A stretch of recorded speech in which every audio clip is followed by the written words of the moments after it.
So, as a fucking recap, you guys entered by say as teal last game session. Ina, Khan, Log, and Val. You guys all went to the fancy, merchant inn. The rest of you went to just Cleek and Brog, went to the roughest inn in the area, and Brog started talking some shit at somebody, and then physically made an altercation when the guy just laughed at him. So, at that point, multiple enemies suddenly were coming out. Cleek got stabbed a couple times. If I remember correctly, Cleek, you're missing quite a bit of HP, are you not? I sure am. Yeah. And apparently I'm not in the bar anymore. No, you ran. I believe you have the poison condition too, is that right, Mike? Yes. Yeah. I make note of that, though. But you're also invisible too, because I used your ranger ability to make you invisible, so... Yeah.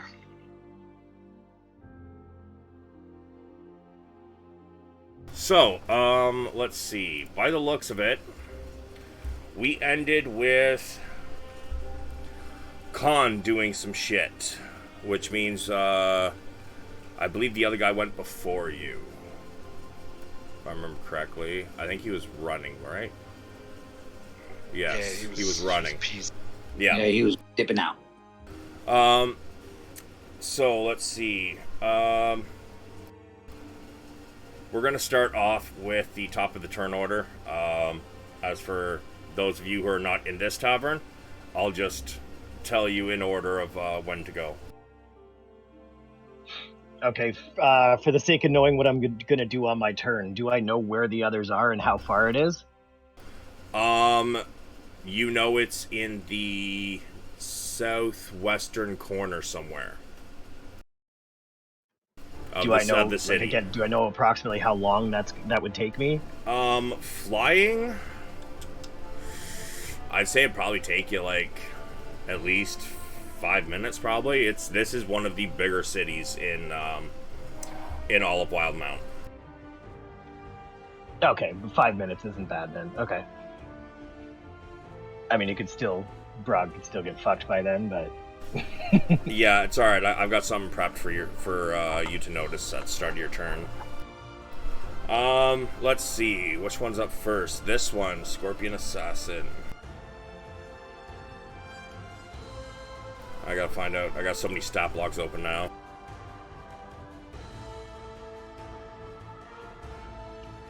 We shouldn't cause so many fights. I know. I wasn't expecting any fight. I thought it was just gonna be RP for the last half an hour, but no. Brog didn't like that. Hey, I'm not the only one who sent it, okay?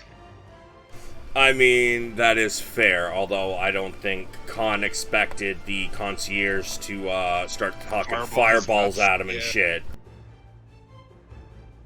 Yeah, so... this one is going to... What's he got? Alright. Uh-oh. Oh, that's nice.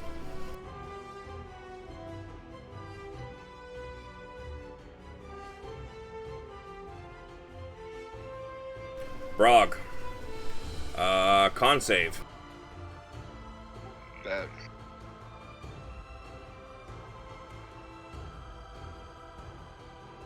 $17. Ooh. You are blind. I will use my inspiration point.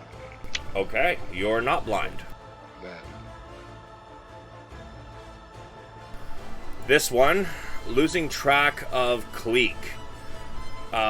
He is going to... He would have seen the door open, so he's going to charge towards the door. 5, 10, 15, 25, 30, 35. He's going to open the door with his object interaction, and he's going to walk out. And he's going to get to here, and he's going to stop and look around. I believe once Cleek got outside the door, he did start flying, so the footprints would leave. there's no footprints to follow. Correct. So he's gonna spend his turn looking around for the moment. Yeah, he's invisible until the start of his next turn, I believe. However, he looks back at two people that are standing outside of the bar. Wrong layer.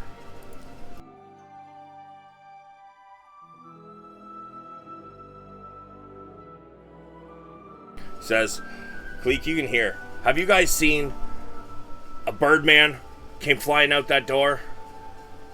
Or anything like that? Cleek, you can roll me a actually history at advantage. As you hear a kind of gruff voice. Nope, haven't seen nobody.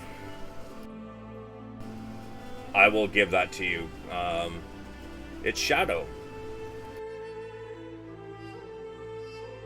You hear Shadow outside, answering the man. Brog. Is Shadow lying to the man? You know what? Yeah. You know, I should... actually, no. He wouldn't be able to see you. He would have known the door opened and somebody came chasing out. But he's not lying. Before I ran outside? Yeah. Oh, okay. I'm pretty sure that was your saving grace, because it gave him disadvantage on the attack of opportunity. I'm pretty sure you would have been dead otherwise. Or unconscious. Fuck him. Brog. Bet. I'm gonna keep working on this guy. Big guy? Yeah, recklessly. Sure. How come nobody in the bar ever takes our side? Because he started a fight with a gang. Okay, let's see. So Which that's one my is first that? attack. This is the big boss. Yeah, I'm trying to figure out what stat block that is, because I've got like fucking 6 open now. Fair. If he's the boss, it'll probably be the biggest one. Yeah. That's my second Okay. attack. Alright, yeah, total them up for me. And I'm guessing you're doing reckless? Yes. Alright, they both hit. The total is Brock needs a better weapon.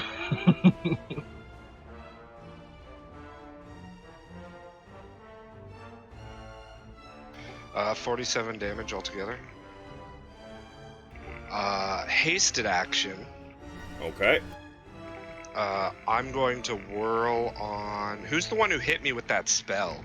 Is it this motherfucker? No, it's this one. That one?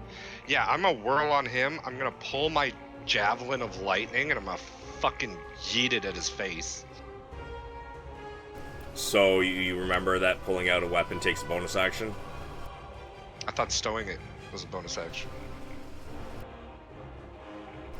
No, it was dropping it as a free action and Okay, pulling it out as a bonus action. Fair enough, then I'll just keep working on Homeboy. Alright. Beautiful. God fucking damn, bud. Yeah. So that's another 32? Yes.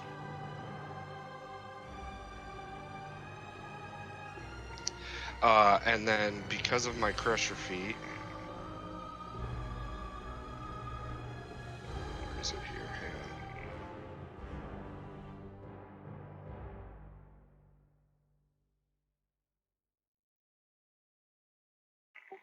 Hang on. Because I deal a crit, attack rolls against that creature are made with advantage until the start of its next turn. I forgot about that when I made my first attack, but I was already attacking recklessly, so it didn't really matter. Oh, I mean, yeah. Alright, that works. So, yeah. Alright.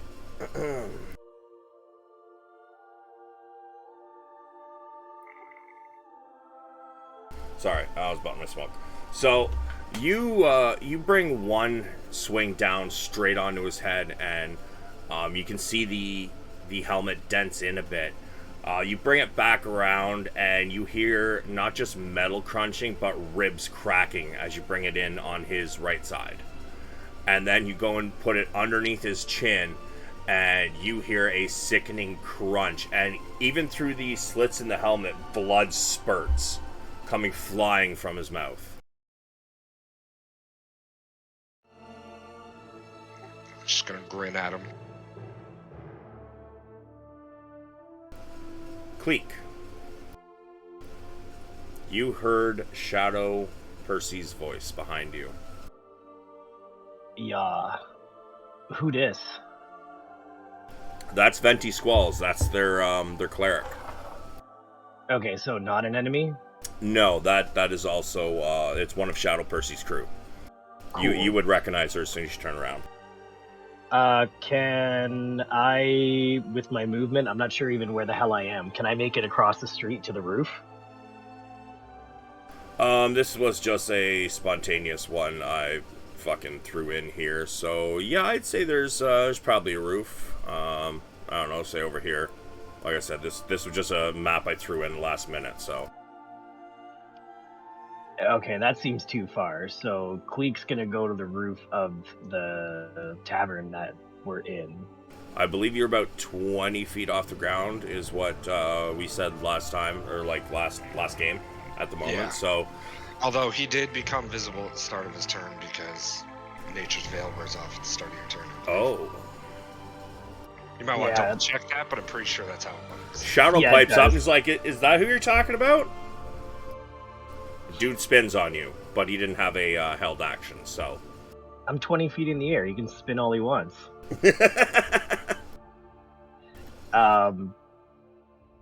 Yeah, I sorry, I can't move my token. You can't. What? Why can't you move your token? You might have to re-drag it out because I just, Or just- hold on a sec. Oh no, okay. For some reason, give me a second here. Where's Cleek? Cleek. All right. Save settings. Hold on, I gotta open your sheet so I can fix that. Where is Cleek? Where's characters?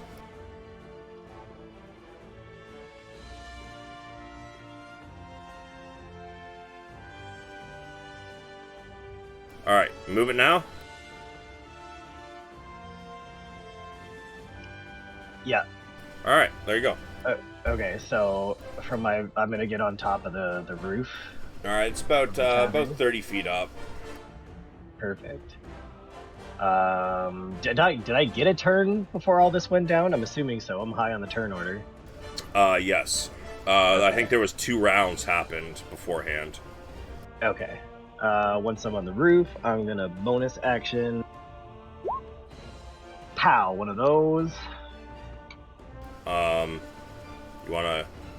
Oh, the healing potion. I'm like, okay, yeah, sure. Yeah. And then I'm going to shoot this motherfucker that was chasing me. All right. And which one is he? Assassin of I don't know. Levistus. And I get height advantage, right? You sure do, bud.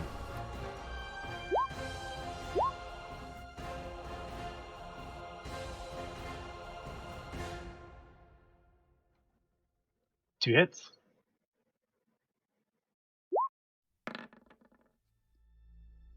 He passes the save for your cold, but yeah, those definitely both hit. As long as you don't have poison on there, give me a total.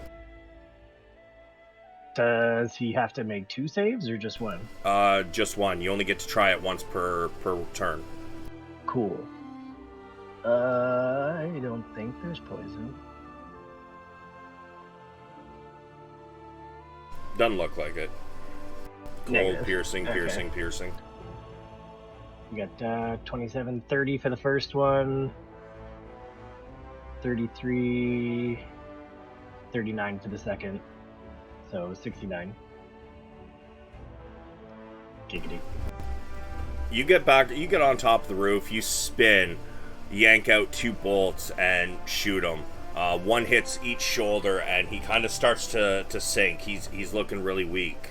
You surprised him pretty hard there. Shadow just kind of stands there, watches it all, and kind of chuckles. Venti is just straight-faced and quiet. I don't know if there's like a ledge on this roof or whatever, but I'm gonna do my best to duck so he can't find me. There isn't. It's this is the absolute shit rundown area of town. You're literally in a slum. Well, it is angled, but it's shoddy workmanship. There's fucking holes and shit in it. There's no like what do you call that? Wow, I'm blanking. Eaves trough. Yeah, nothing like that even. Just a straight triangle pyramid thing. Yeah, I'm failing today. I'm doing my best to stay out of his view. Yeah, you can try. It's fair.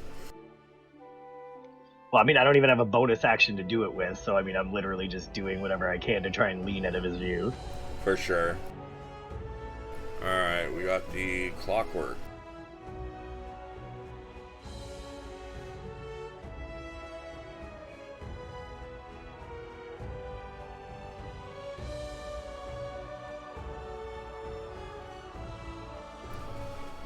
Alright, let's see. From behind you, Brog. Yep. He does have advantage because of reckless attack. That'll hit. Yeah, he also uses his sneak attack. Fair. Con save? Yes, please. Yeah. 29. Alright, so you just take 14 minus your half, so yeah. 7. Or sorry, 15 minus half, but round down for players, so 7. Bad. He's going to take another shot though. Send it.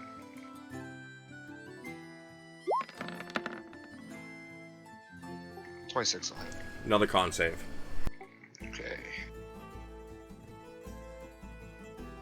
17. Pass. So you get stabbed again for another 4 damage, but your system seems to be fighting off the poison on his blades. Nice. Yeah, am I taking poison damage? No, you just you take poison damage when you get stabbed, but you just have the poison condition. Oh shit! Hold on a second. No, your shit still hit, because technically it puts you at a regular roll if you had advantage. Because yeah, that's what poison condition does. Technically it puts you at advantage, but you had height advantage, so straight roll. But yes. The one in front of you, Brog, is starting to regain his composure, and he snarls angrily as he brings his great axe across.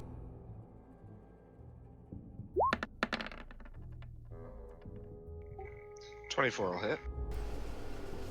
Yes, so you take 6 slashing after resistances, and he kind of chuckles.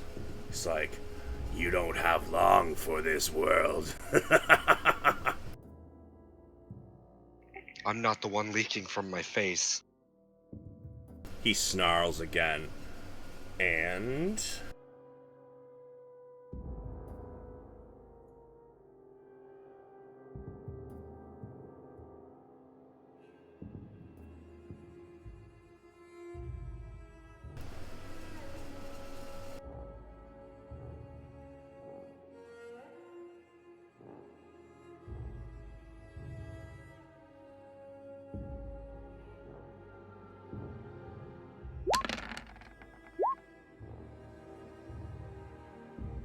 The 27 hits. Alright, so you can make your con save. 30. You pass. Sneak attack damage incoming. So 6 for you. Nice. From your side, somebody else steps up, and down your left bicep, you feel a blade cut a little deep. Fair enough. We are going to go back to the people at the inn. So, Con, you were the last one to take your turn. So, the first thing that's going to happen, I don't have a map for this one, because I wasn't planning on 2 separate encounters at the same time. You hear more flame rushing from down the stairs in front of you. I know what he's doing, but you can't see it, so you do not. Next up, Ina.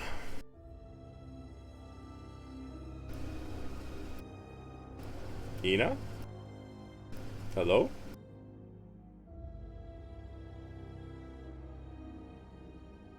Okay, we're gonna go to Val. I haven't heard Ina since she's been on. No, me either.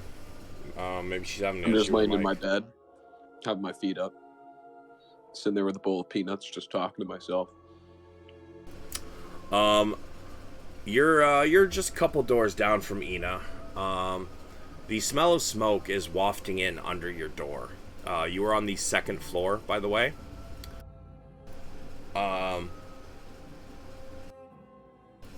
Yeah, so the smell of smoke is wafting in, and you can hear crackling and feet running above you, and it sounds like somebody's going down the stairs, and they might have just passed the end of your floor.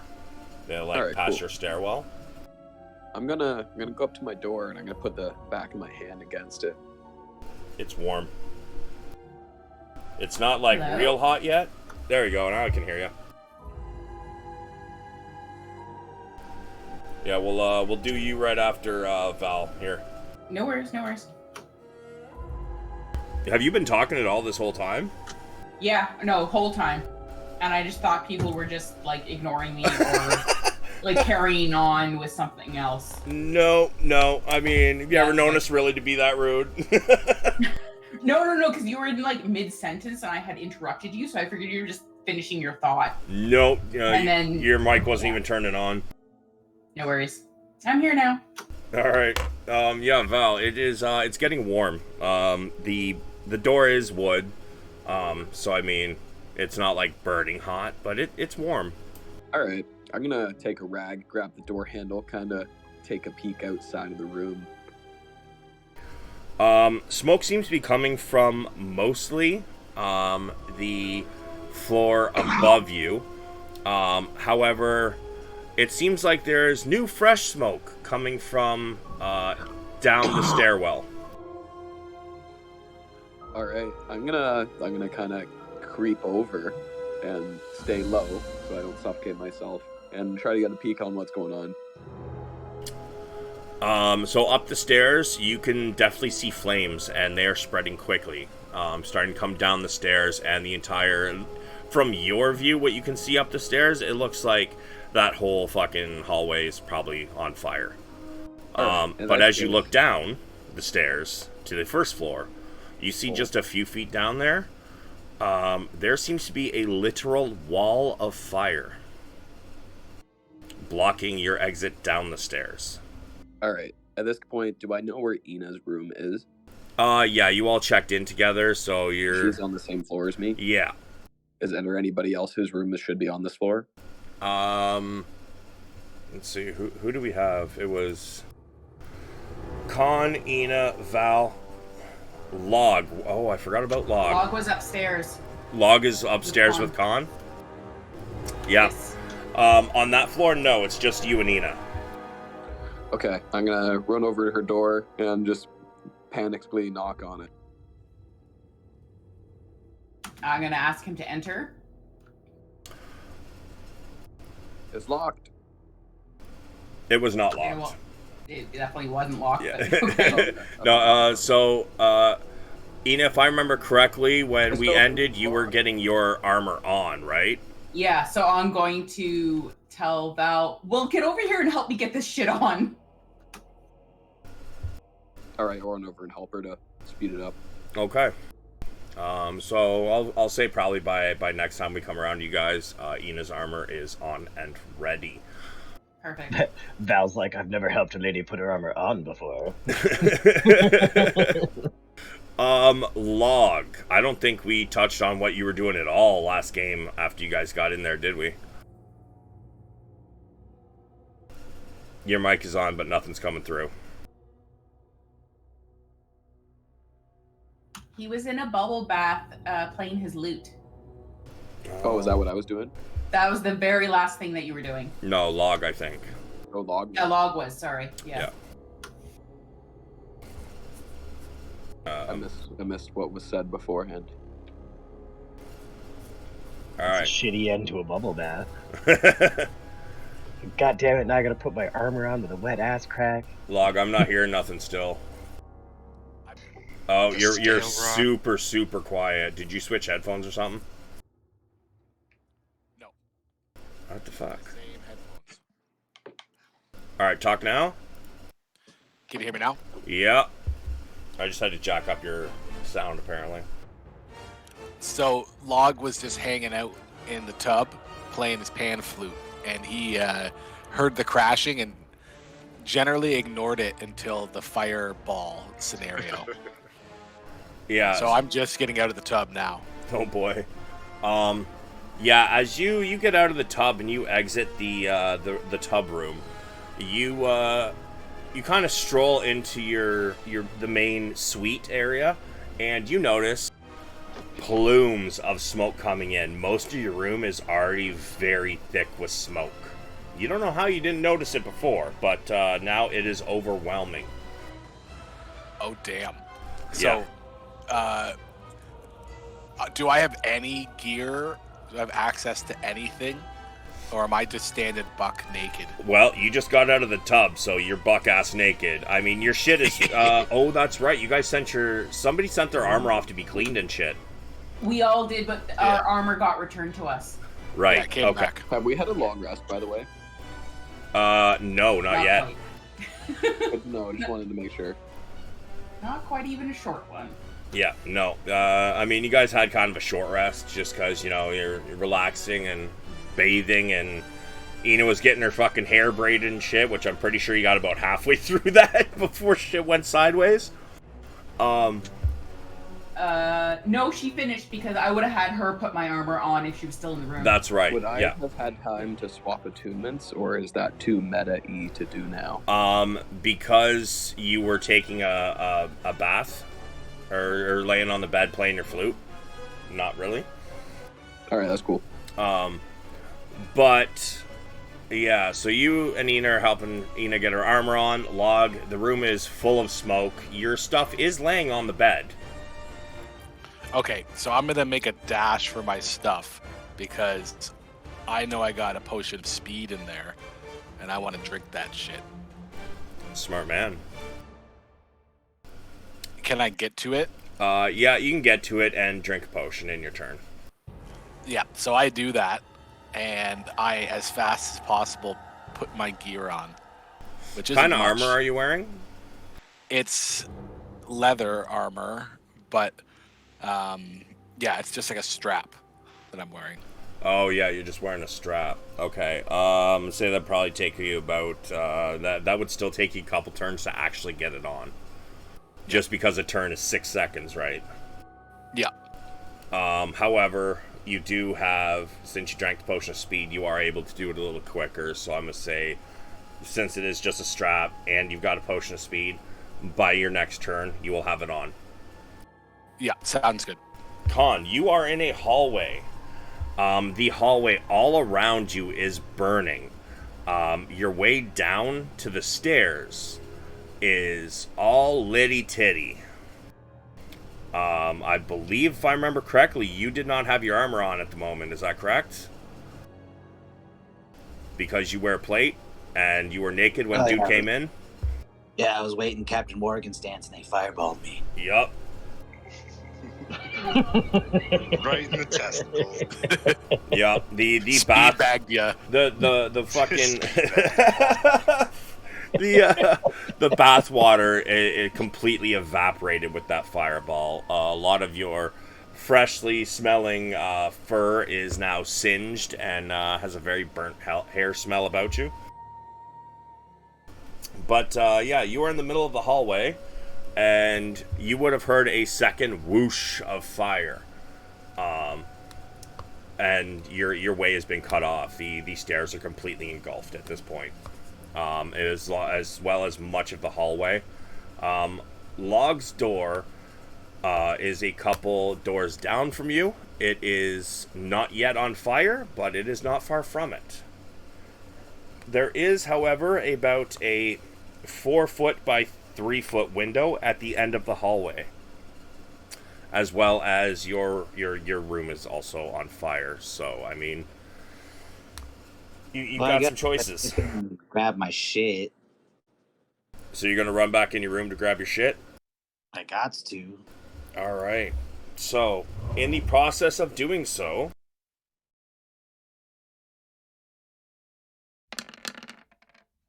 you're going to take 11 fire damage as you are trying to grab all of your gear.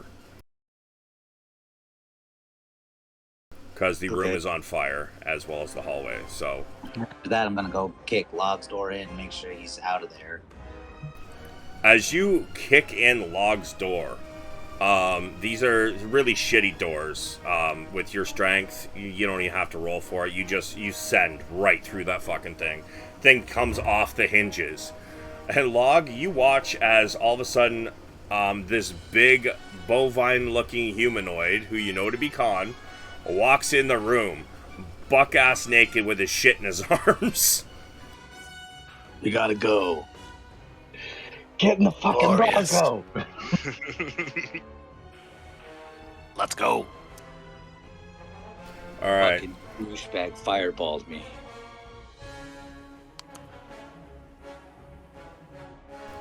So, at that, we will flash back to what's going on in the bar. Alright, where's my stop blocks again? It's the witch.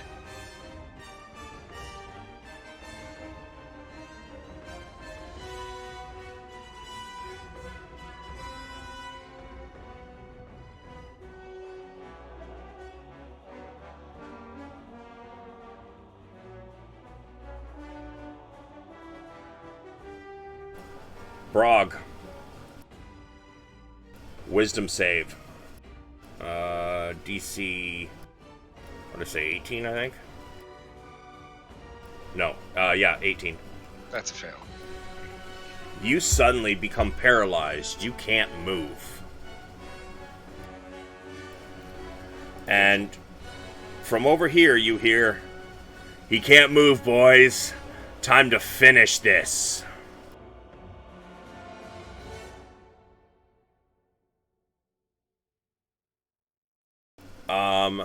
Let's see, this one. How's your shoulders, buddy? He drops his short sword to the ground.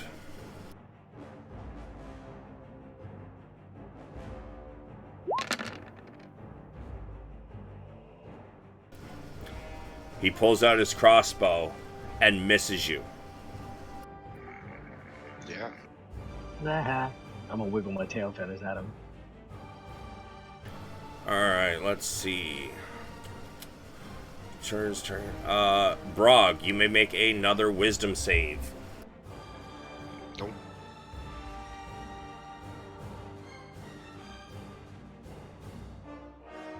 Cleek. I'm gonna shoot him again. Okay. Oh shit, I fucked up. Hang on.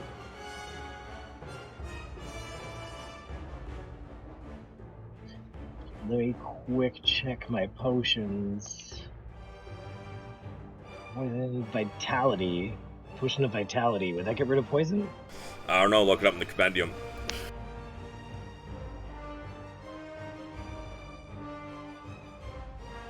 I think so, but I'm not sure.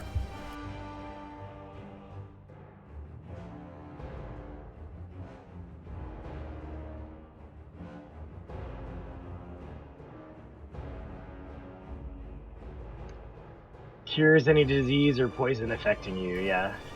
Alright. Dope. Bonus action, drink one of them babies. Okay.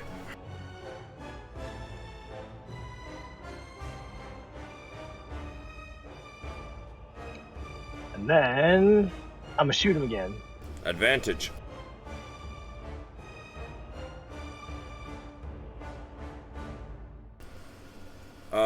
Yeah, you want to describe it? After I'm done shaking my tail feathers at him, I'm just gonna turn around and draw my arrow's flight and fucking shoot him in the skull. Right in the top of the beam. After he shoots his crossbow bolt, his arms kind of droop down, and it looks like he's having problems holding on to it. He looks up just in time to see you do the last shake of your tail feathers, turn around, and a crossbow pierces your arrow pierces right in between his eyes, comes out the back of his skull, and you hear a sickening pop as it exits the back, and he just immediately drops to the ground. Yeah. And you said this roof was 30 feet? It is. Is the door like open still? Yeah, it's open. He came rushing out. He didn't shut it. Okay, well then I'm gonna fucking drop down 30 feet and take my second shot at Hobag over here. Voice. All right.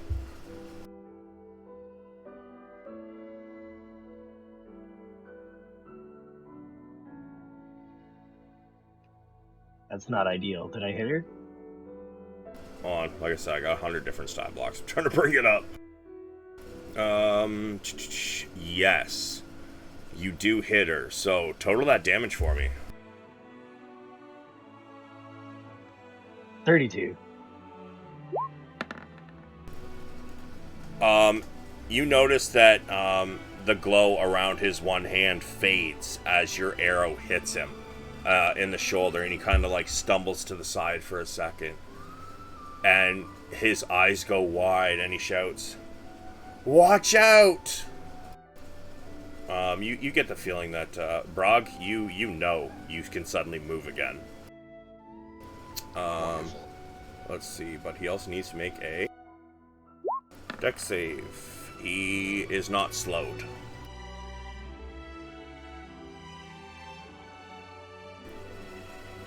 From beside you,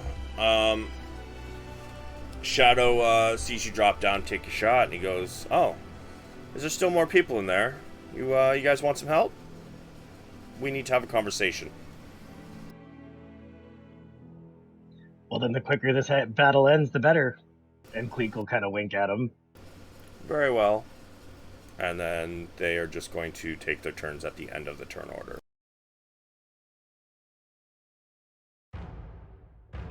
I'll be like, I suggest you leave the leader to my friend. He has a bone to pick with him. Oh. Is it a new member? I don't think I've met anybody in a while. Cleek just kind of cocks his head to the side, and he's like, "You'll know him when you see him." Alright. The Clockwork Assassin.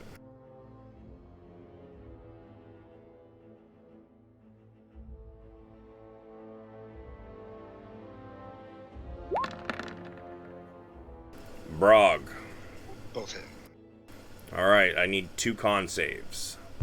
Bad.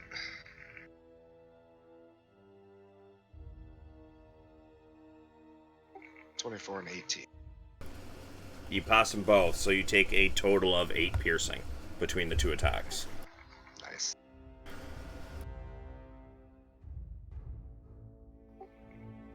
Does he get sneak attack on either of those? Oh, right. Thank you.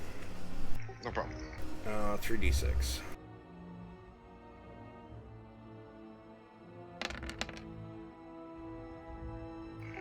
Okay. So another 3. Oh yeah, we're fine.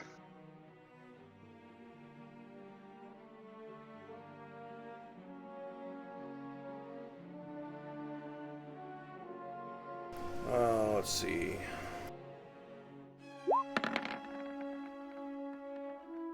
(26) will hit. Another 5 slashing. He, as the first one stabs his rapier into your side, into your back. It seems like he's trying to prison shank you just over and over again really quickly. Then the one in front of you brings his axe back down and he buries it into one of your shoulders, your right shoulder.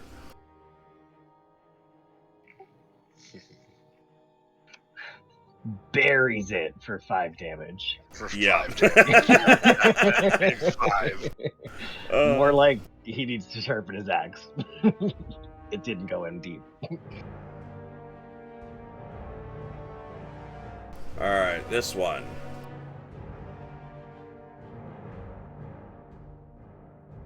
Oh. I'm sorry. Wait, hold on a sec. Yeah, no, okay, that was right. Never mind. Next one attacks you from the side, slashing with his short sword.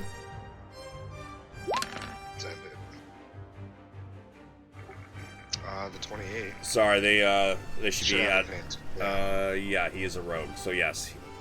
So that's the first attack, 28, and then.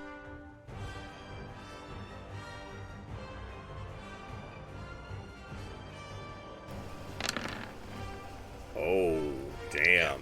Alright, so 2 con saves. The second one fails. That's unfortunate. Alright, so, yeah, that means you take, let's see, 12 cut in half is 6, and then, what's that, 46 cut in half is 23 poison damage. This guy doesn't give the poison condition though, so you got lucky there. Shadow Percy walks up to the door, squeezes past Cleek. 5, 10, 15, 20.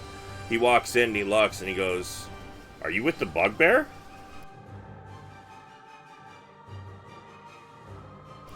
Cleek, you can answer.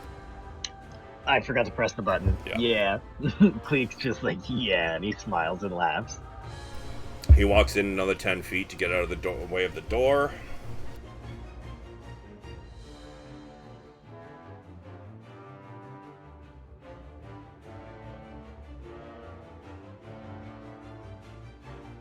Oh wow, I didn't give him a bow.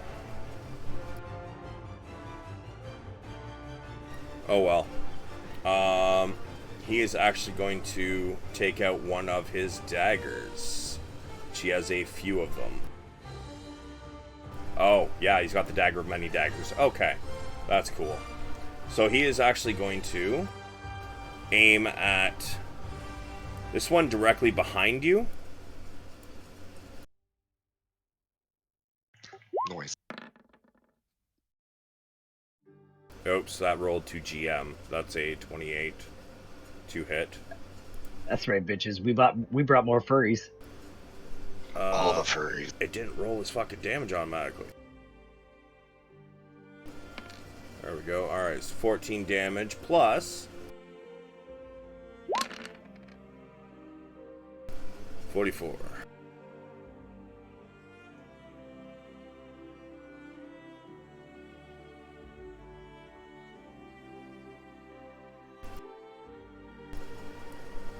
Venti walks in, and she walks in just in time to see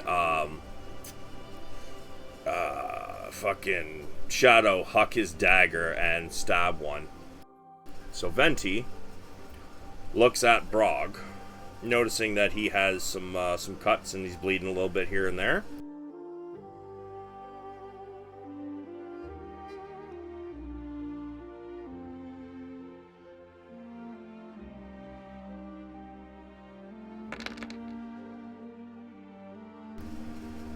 $30 healing, Brog. Okay. We're going to. That'll help the cause. We are going to flash back to the inn.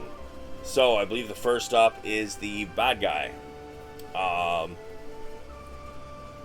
He leaves. He gets out. But you guys don't exactly know that, I guess. Val, from your position, you can see that Oh no, you went to go help Ina, so you can't see it. Okay, never mind. Yeah. Nobody knows what happened, but yeah. Next up, I believe, was Val and Ina. So you guys work and you get her armor on. At this point, the hallway is thoroughly filling with fire, and the smoke is starting to make you all cough. Well, I suggest we get out of here. Yeah, absolutely. You have all your stuff?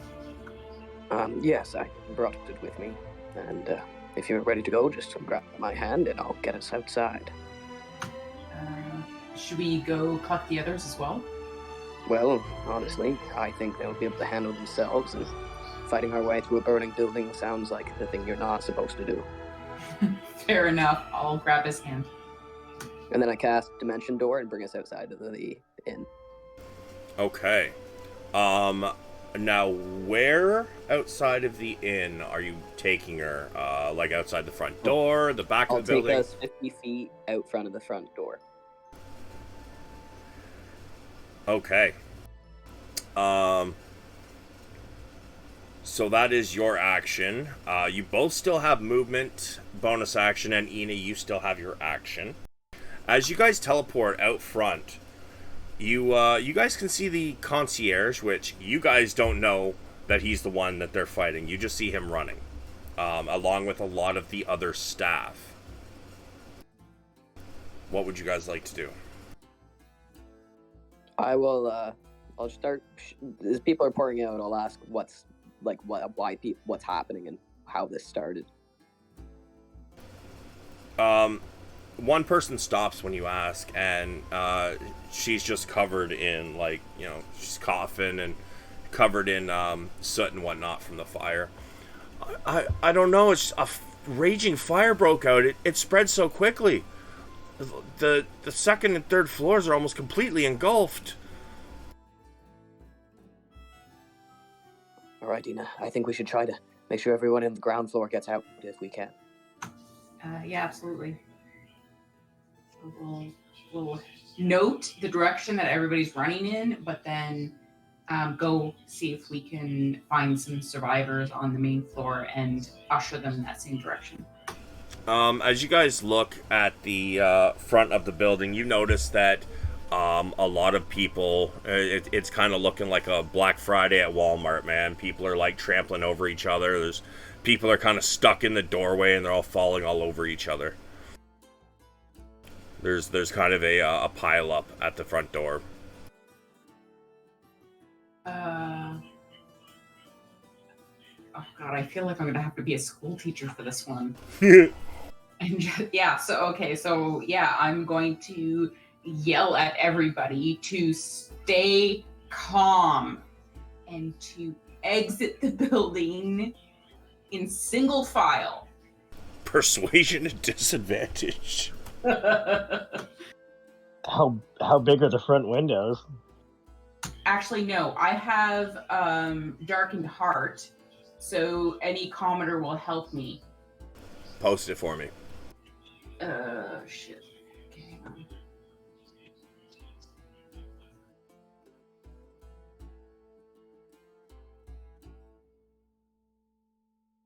The second paragraph. You know what? A couple stop and are kind of confused for a moment, and then they turn and they look at the front door, and a couple of them rush back and start like helping people up at the front and kind of like pulling, people out from getting trampled and like getting crushed by the others trying to get out of the building. And then I'll turn to Val and ask him if he has anything that will keep this building from collapsing on these innocent people. Well, not quite. But I can try to maybe distract them to get them to leave, but I already tried to be doing that. I think I'll just make things worse.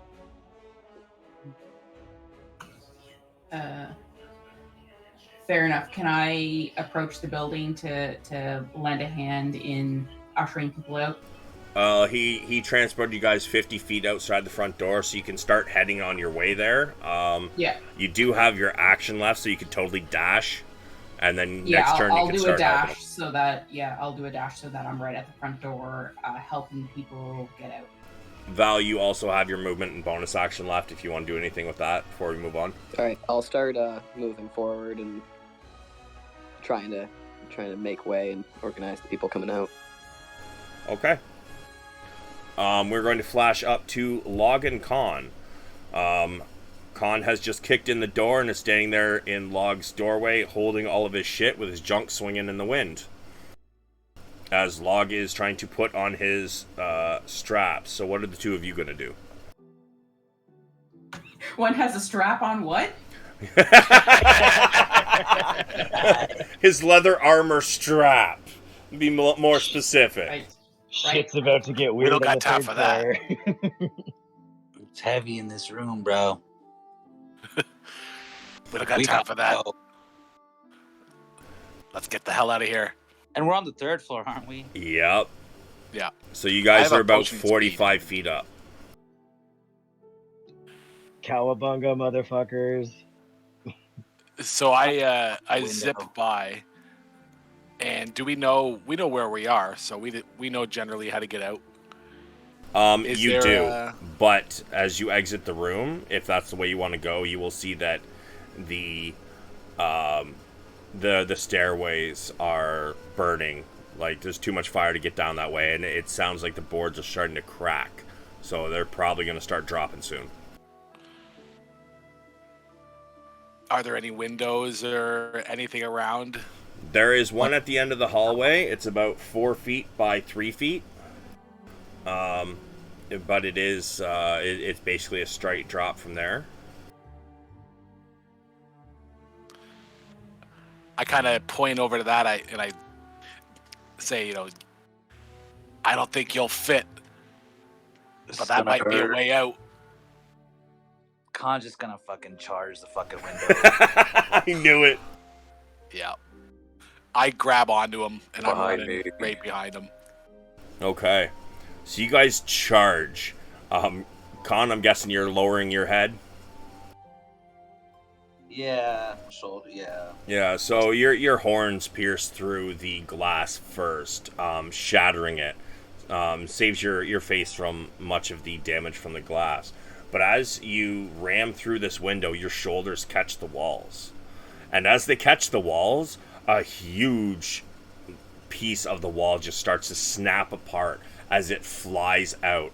And you go charging straight out the window to a 45-foot drop. Let's go. Con, Log, are you following him in that drop? Yeah, I was running after him right behind him.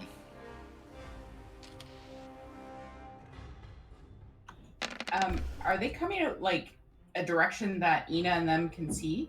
No, this would be out the... I would say you could probably hear it, but... Yeah, you wouldn't be able to see it. This is out the side of the building. So, like, you guys facing the building, they are on the left side of the building. But, like, all the How windows... close is the building next door? Next door? Yeah. Not close enough to jump. Bummer. No. No. It's an elven city, man. Shit's pretty spread out. They're, the elves like their space. And this is the rich part of the rich part of the city. So, there's lots of space between everything. So, Con, you take 26 bludgeoning damage as you hit the ground. Log and Con, actually. You guys are probably going to split this damage. Unless... Log, actually, make me a dex save to see if you can avoid landing on Con, unless you wish to land on Con. It was kind of my goal to land on Con. You asshole. Okay.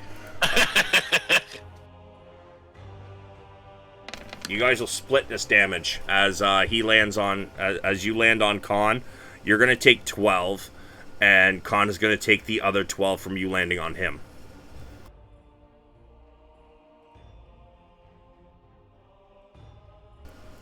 As the strap-on sinks deep into Khan's grip. was gonna say it, but I didn't want to get in trouble. I don't care. All right. So, with that kind of movement, though, the 45-foot fall, and the running to the end of the hall, that pretty much used up your guys' movement. So you can't really stand up. So unless you got an action, bonus action you want to do from the ground as you're moaning and groaning after that fall.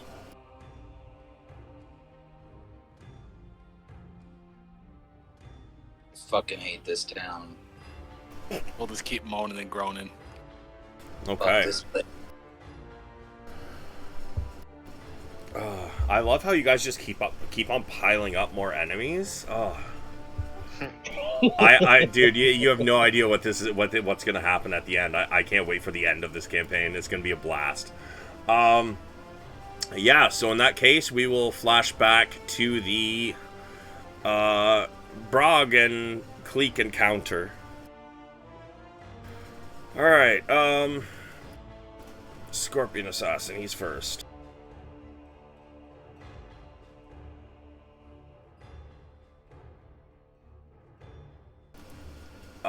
This one noticed Shadow come in.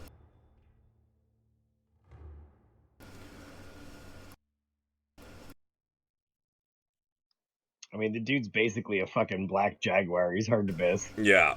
Yeah. Let's see. He is going to... He's going to try it again.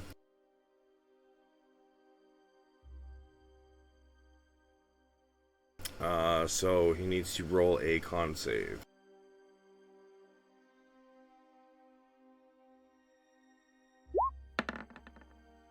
Which is a fail. Percy is held in place for the moment. What? You cast Or blindness sorry, toughness. yeah, blind. Yeah, my bad. I thought I'd cast hold person. But yeah, no, I cast that apparently. So he is now blind. That one is. Why is he still in the turn order? He's gone. Brog. Oh yeah. Okay, let's go. Reckless.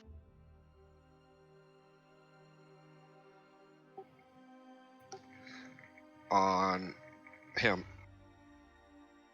All right, so Still working at him. That's 39. you want to describe it? Yes. Yeah, the first strike, I'm gonna break his knee, and then when he falls down to it, I'm gonna reel back and then fucking smash it down on his head and just flatten it.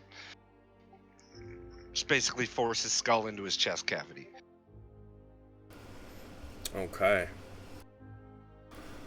Yeah, so as this guy falls to the ground, anybody in the room, including you, Cleek, you probably can't notice it, but you notice that only from basically the top of his ears up to the top of his skull is not inside of his torso. There's a sickening crunch and a wet squelching as his head sinks into his chest. Without a word, he just flops onto the ground in front of in front of Brog. Beautiful. And then I'm going to turn around to this guy, and I'm just going to say, your leader was pathetic. And then I'm going to smash him with my hasted action. All right, let's see it.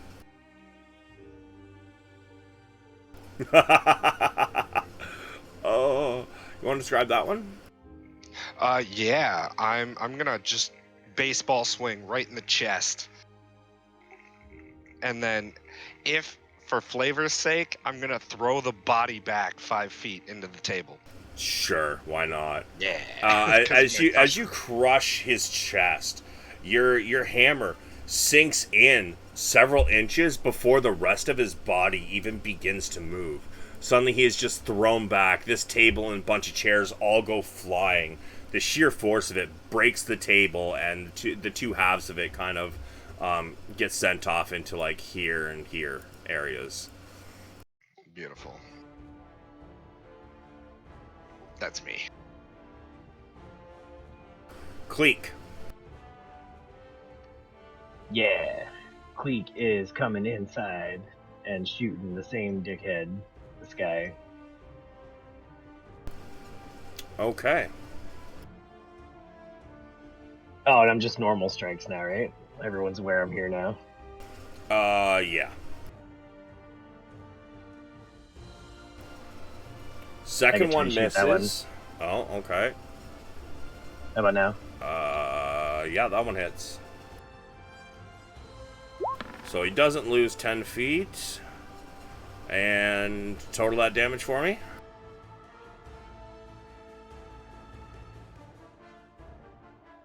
First one's 41.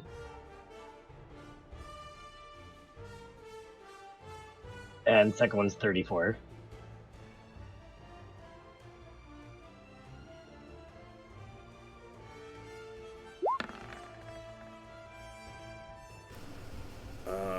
Yeah, he loses concentration again. Percy suddenly shakes his head and he just looks at the person. He knows who cast it. And you can hear him growling. It wasn't a concentration. Blindness, deafness isn't concentration? Hold on a sec. No, I checked it.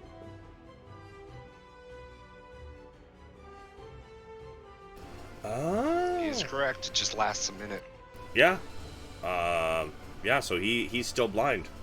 You can see him kind of like closing his eyes, and he's kind of like trying to take some steps back with his hand out so he can like try to find some cover. 75 damage didn't finish that fuck? Nope. Damn it.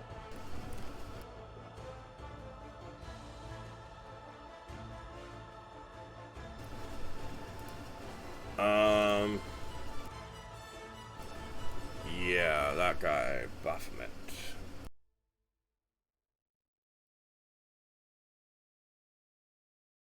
So, yeah. As he looks around the room, and now it's 4-on-2, he kind of backs up a few steps. And as he does, he drops his weapons, and he puts his hands up.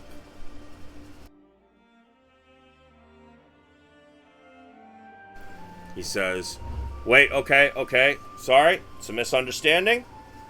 I give up."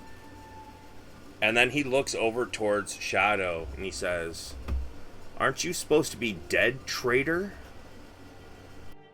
He moved away from Brog. Brog has a He's still 10-foot arm thing. range. Yeah, I have a 10 range. Uh, That doesn't really count. Percy's turn. He kind of whispers to Venti, "Are they giving up?" Venti says, "I think so." But she's gonna guide him over to here and kind of like shrink him down so he's got cover and kind of stand between him and the enemies that are left. And she's gonna say, "Well, you know, sometimes people's deaths are a little exaggerated, don't you think?" And at that point, we're gonna flash back to the Burning Tavern. So, first up is Ina and Val. How are Did the these concierge people just bolt? looking? I mean, they don't know it was a concierge that started that shit. Yeah, Yeah, how that's are what I they mean. Did gonna he turn just keep these people bolting? out of the first Oh, floor? fuck yeah, man. At this point, you guys do notice that there are some elves, mostly in guard uniforms, heading this way. And they do see Val and Ina helping people out of there. And one of the mages begins to cast a spell. It starts raining over top of the flaming building in about a 100-yard radius. A lot of the snow underneath your guys' feet is starting to melt under the rain, and I mean it's definitely going to take a while to put the fire out. But a couple of guards approach Ina and Val. "Appreciate your help. So, looks like some of these people might not have got out of here without your help. Do you know what happened?" we were just, getting ready for bed, just coming out of our baths, and all of a sudden the place was on fire. I did hear one of the patrons say, though, that they believe the fire started on the second or third floor. All right. Well, once we get this fire put out, we'll start doing some investigating. What are your names? I am Val Freesoul. My name is Ina. And for the first time, it seems like he is noticing your face. He looks at you. At first, he's taken aback, but he tries to hold his composure to not be rude. He says, well, thank you, Val and Ina. I am Blaskin. Blaskin Woodworm. Very nice to meet you under these unfortunate circumstances.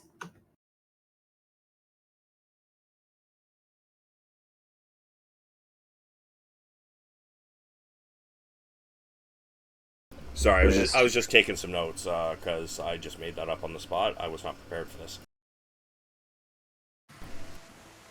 Nailed it. He says, well, you guys look like you were kind of in the heat of it, so, maybe go have a rest. We'll let people who haven't been breathing smoke for the last several minutes worry about everybody else. We do still have some friends in there. Please do keep an eye out for them. They're quite obvious if you compare them to, everyone else around here. Ah, I see. Do you have names and maybe a description? Well, I'm going to hit him in the chest. I would say. What was that, Ina? I think I heard something around back. We're just going to take a quick walk around to make sure there's nobody else around that needs our help. Sure. That sounds like a great idea. So if that is what you wish, by all means. That seems like the most suspicious exit. I will bow and let him know that if he needs anything else, I guess we will be staying the night at a different tavern.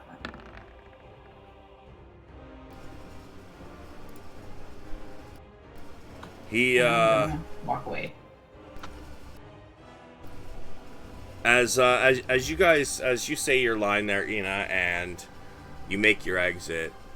Although he does say, "Oh, if you wish," you can almost feel like he's kind of watching you, and Val walk away. That's fine. I have a cute ass. He can watch all he wants. And a fucking dragon beak for a face. It's not my fault I got cursed, okay? I mean... Doesn't change the ass. Oh my god. Facts. True facts. Oh god. I just put the listener's translation to what you said in the chat. Yeah, pretty much. I know that's not what you meant, but that's the way it came out, and I was like, ooh. We're gonna, as you guys start heading around back, we are going to flash to Con and Log. You guys are laying on the ground after your escape out a 45-foot drop. What do you guys like to do? I'm Log's on me, isn't he? Yep. Totally is. Oof. Strap on and everything. Yep. Front to back. That wasn't part of the deal. Oh, sorry, that shifted a little bit during the fall. God damn it. I roll over and stand up. Yeah, Con's just gonna kind of sit there. Spit some blood out. Okay. Yeah, you, considering you both just had amazing baths and you should be smelling fresh as fucking daisies, Con, you kind of smell like burnt hair at this point. Your balls are still swinging in the air. Just suggestion. No, they're very smashed into the ground. Yeah, so, Log, you stand up. Con, you're just gonna lay there?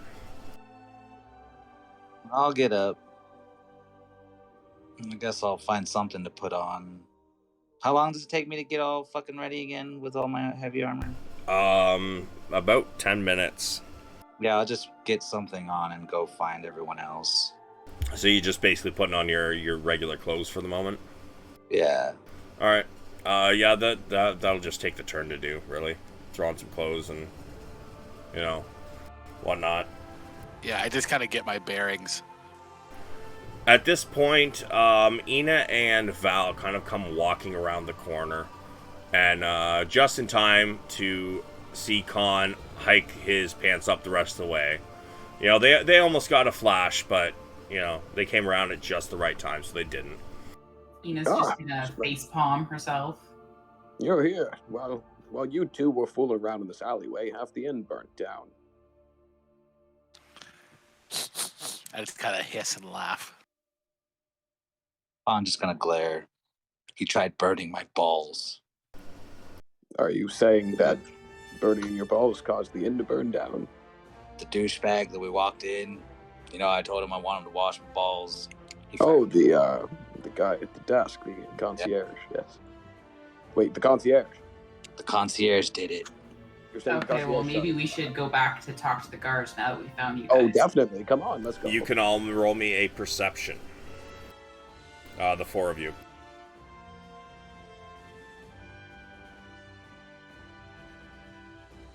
Wow. Con on it. Fucking, like, yeah, alright. So, Ina and Log, you guys aren't really paying attention. But Con and Val, you both can hear at the edge of the corner there, like somebody's armor squeaking. Like metal on metal. And then you hear, oh shit. Oh, I'm going. Can't charge that the way. Yeah, you're gonna charge. I'm gonna fucking run that. I mean, yeah, I'm gonna fucking start running that way. All right. Why is riding in armor? So before we do that, we're gonna flash back to the other tavern because you guys have pretty much used your movement and everything. So you're about to start charging that direction.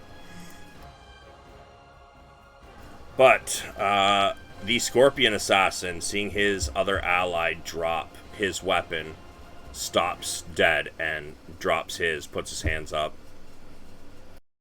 But he is slowly backing towards this corner. He is bleeding from many spots. And he takes a look at Cleek, Brog, Shadow, and Venti. Queek will quickly look over to Brog and be like, "Your lead, buddy. What do we do?" So, with his insight check, I would like Brog to give me a description of your body language.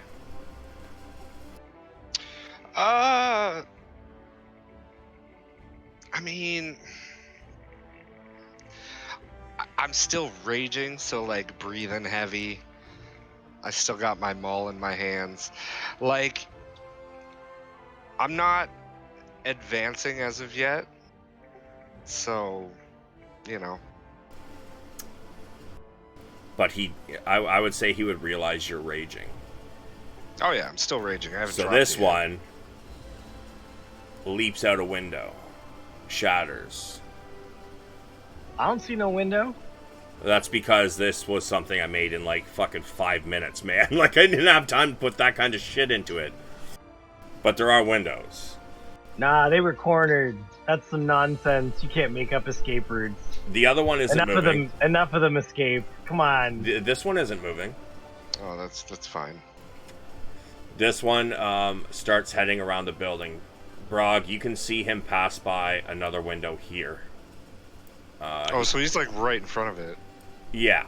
Like, you can see him. He's passing by. But that's where his turn is going to... Actually, no. He still has dash. But he continues running, and he gets to like here. You can still see him through here. There's another window right here. Well, fuck, he's toast. Yeah. Brog. When he goes to bolt, I'm going to run over here, jump through this window. I'll take whatever damage the glass does to me. I don't care.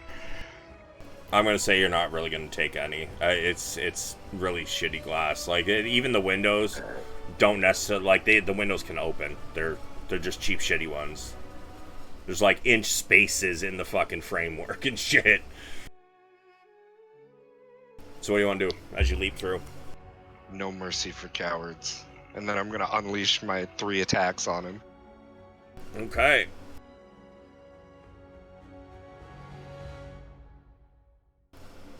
Always reckless. Yeah, you want to describe that? Oh yeah. The first one's gonna take him like right in the back, and I'm gonna crack his spine. And then when he falls, the other 2, I'm just gonna bring it down right between the shoulder blades. And then the last one, I'm just gonna bring down right on his head. Okay.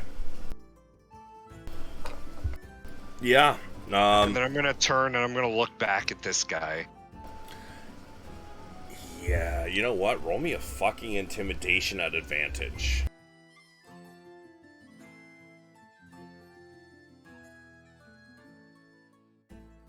$13. He is not sure whether you will come for him or not, but it seems like he might be pissing his pants right now. Beautiful. You're not sure whether he's pissing his pants or if he spilt beer during the scuffle, but his pants are wet. Good. Is there anything else you want to do? Yeah, I'll hop back inside the tavern and I'll just use the rest of my movement to stalk up to him. Okay. Now you are dead certain with the smell. He is pissing his pants. But with that, he's given up, so we are going to leave turn order.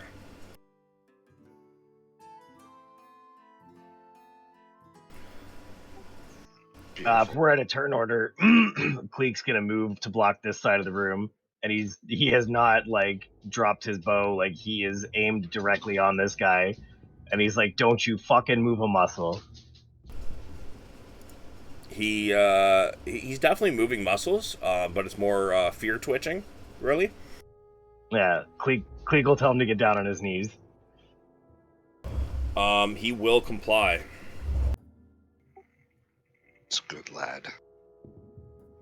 I know the duration is 1 minute, but does it matter that the caster is dead? It's still 1 minute, right? No, it is. Yes, it is.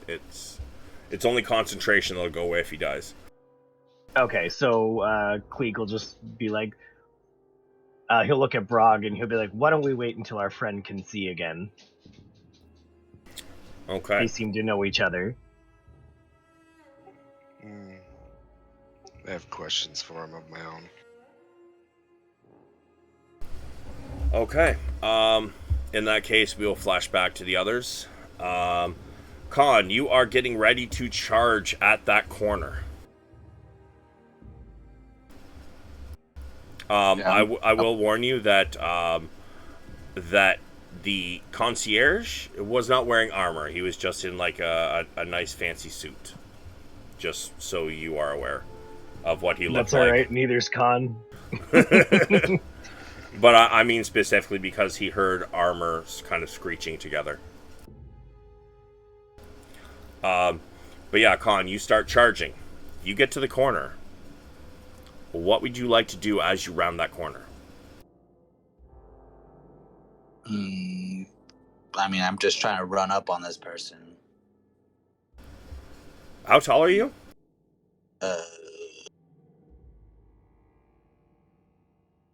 6'10". So you come running at this corner, and then as you get around, you are you are chest to face with this what looks to be a young elf. He is wearing the city colors, and he stops dead, and he just looks up at you, and he says, Captain? You hear a voice, and he says, might you be the friends of that Ina and Val? We can eventually chase after. Oh, it's not very far. He would have got there with his movement. So, I mean, you guys can immediately follow. As he asked this, if you guys want to come around the corner, you can. Yes, please. Yep. So you guys, you all move up and get near Khan, and Blaskin sees you coming around the corner. Ah, found your friend, did you? And as he gets close, yes. You can almost see the disgust on his face as he catches a whiff of all of the burnt hair on Khan. Still smoldering a little bit. I'll say yes, and we might know who started the fire after all.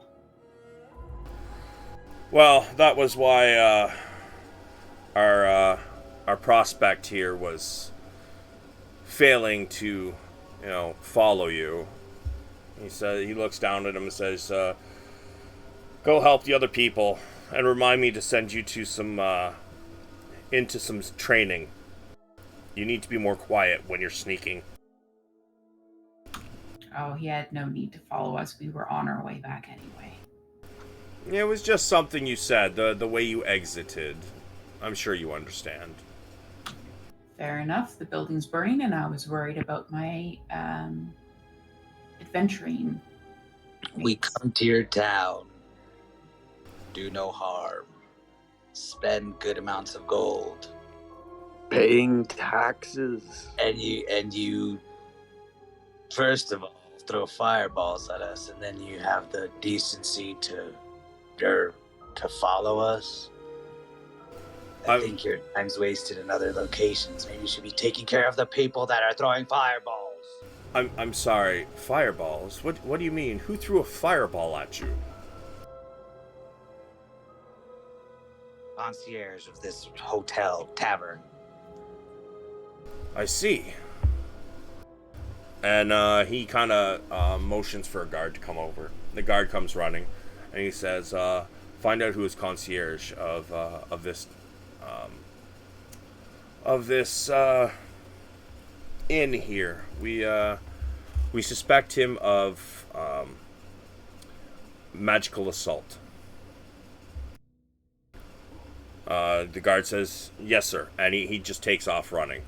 At first, it looks like he gets the intersection, and he pauses, and he looks both ways, and like he's trying to decide which way to go, and then he goes down to the left. I'm sure all those records are in the lobby. He could just hop on in there and check them. No problem. I mean, you're not.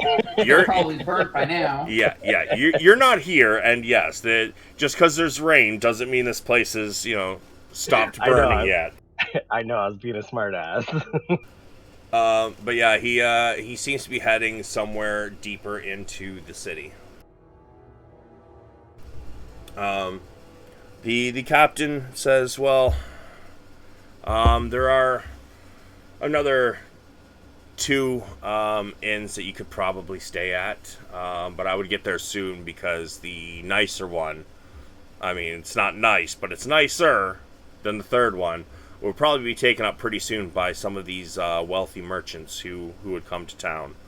At that point, you do see a bunch of people who look like they are probably wealthy merchants, maybe some nobles and whatnot, coming up behind the captain of the guard.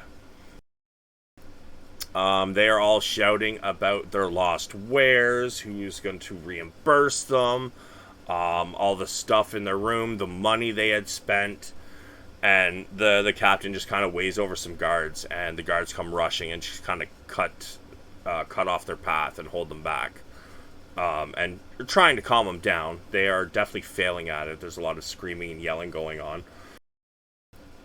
He says, "Please, come by the office in, let's let's see. He's actually going to show you, give you directions once I find the map.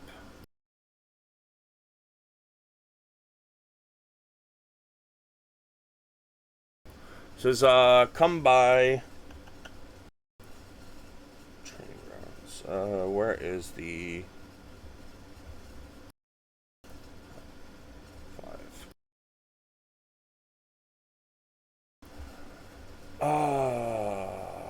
14. Where's 14? He tells you to come down to the officers' rooming area here tomorrow morning to discuss some more details. We'll be there shortly after breakfast. Okay.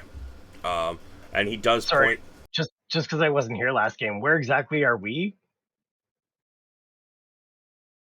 You guys are about here, I think it was, right on No, the you edge of the said it- slums. Oh no, You it's said it was up yeah, here right near by the the edge of yeah the city. wall, right by the wall.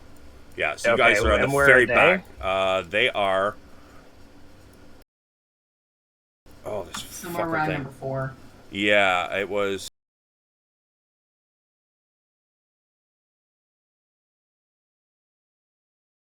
There, I believe. Yeah, around there. Oh, okay, cool. All right. Let's see. There was one blue collar ward, which is 3. Where did I put number 3? Down here. So yeah, Yeah, bottom right. right there is where the other nice-ish inn is, and that's where he directs you. And he says, "I will try to hold these," and he kind of sighs, "people back for as long as I can. So I would go there and get rooms quickly." Thank you kindly. We will walk away in that general direction, but I think we should meet up with our other companions. Okay. We are going to flash back to the people up in the tavern. Ask this. Sorry, what? Well, I was gonna say, can I just have the captain inform the people, like our homies up there, so we can just go? Cause Khan's fucking done. He ain't going searching for people. He's gonna tell the captain that his other friends are up in that other bar, and to just, if they do see them, tell them where they're at. Very well. I will send somebody up there. Thanks for sending soldiers up here where we have a pile of bodies, Con. Yeah, thanks, bud. And a couple wanted people on top of that. Good times. Yeah, Too but late though. they're not our problem. We're not wanted. Well, we're clean. Con doesn't know that shit, but that's Yeah, fine. but, I'm just laughing about Yeah, it. he doesn't know anything went on. Well, we'll take a couple-minute break here just because I have to take a leak. So, yeah, you need to go to the bathroom. If you got to go outside for a smoke, whatever. Now's your time. Take 10 minutes. Sounds good. Okay.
think Aram died.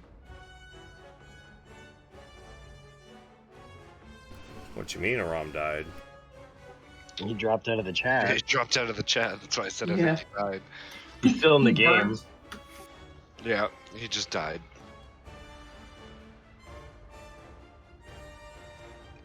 But Khan lives on.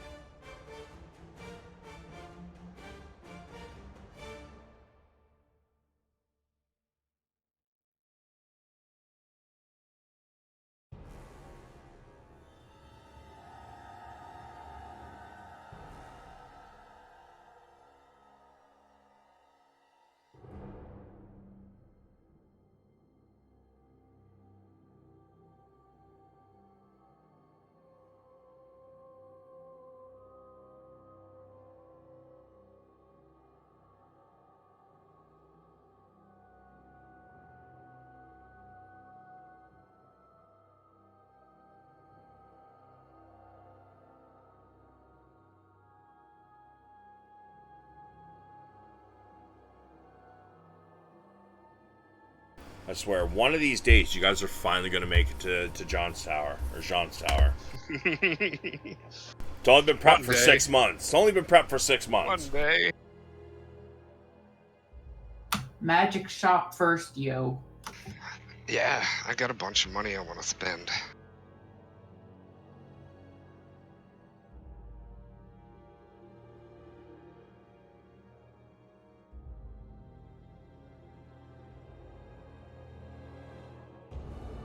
Oh yeah, I actually have a shitload of cash too. Yeah, I got like 78,000 gold pieces. I got 79 gold and 600 PPs. I has no peepees, I don't think. I don't know where I got 600. Maybe I've just been collecting them. Could be. Khan, are you alive? Yeah, I am. Beautiful.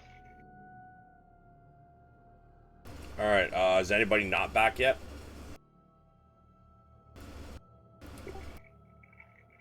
I'm assuming everybody else. I'm here. I think Log and Val may have gone. What's up? Oh. I'm kind of here. I'm still up for smoke, but I'm here. It's alright. If Rob and Mike are here, we're starting with them anyways. Actually, the guard before leaving to send somebody off to find your compatriots up in the northeast corner. He asks, so where are your other friends and names and what they look like?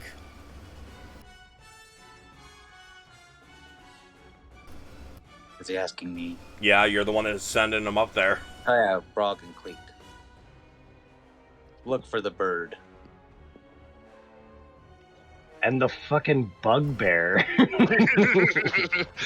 just points you out. So, okay. And you notice that as he has kind of taken a name and description of everybody so far, and he adds this to the list.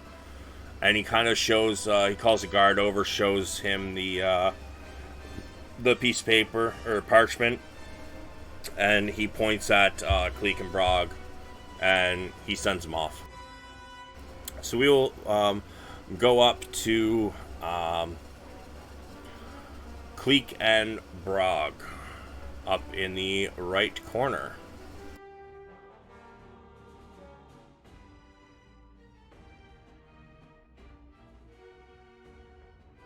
So, Hey, quick side note if I can. sure. I'm assuming our griffins are put in the flasks, yeah? Yes, you put yours in the flask. Some put them in stables outside because they didn't want to put them in the thing, if I remember correctly. Is that right? Or did everybody put them in your flasks?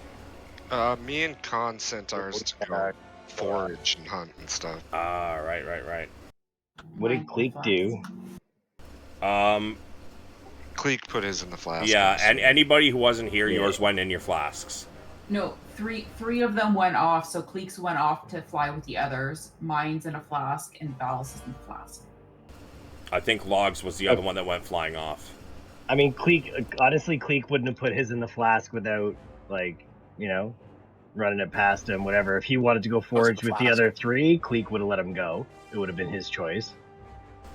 Well, it's... So, I mean, if three Griffins fucked off to go forage and party, I'm sure mine probably would have wanted to go with. Yeah, mine was in the flask. Yeah, okay, then there was 3, so Cleek, yours would have gone as well. Okay. Yeah, so flashback. You guys see Shadow kind of stand up, shake his head a bit, and you can see his pupils, his cat eyes, kind of like widen and narrow for a second. And he puts his dagger away, and him and Venti start heading over.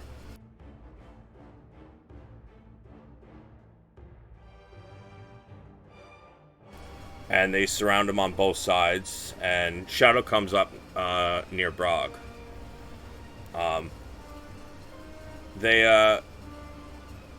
Shadow kind of looks up at you, Brog, and kind of looks you up and down. How tall are you? 1 second, I'll let you know. 8 feet total. Yeah, so he looks up at you. He looks over at Cleek and he goes, "Do you trust him?" With my life. Very well. Shadow puts out his hand. Shadow. I'll drop my rage and I'll take his hand.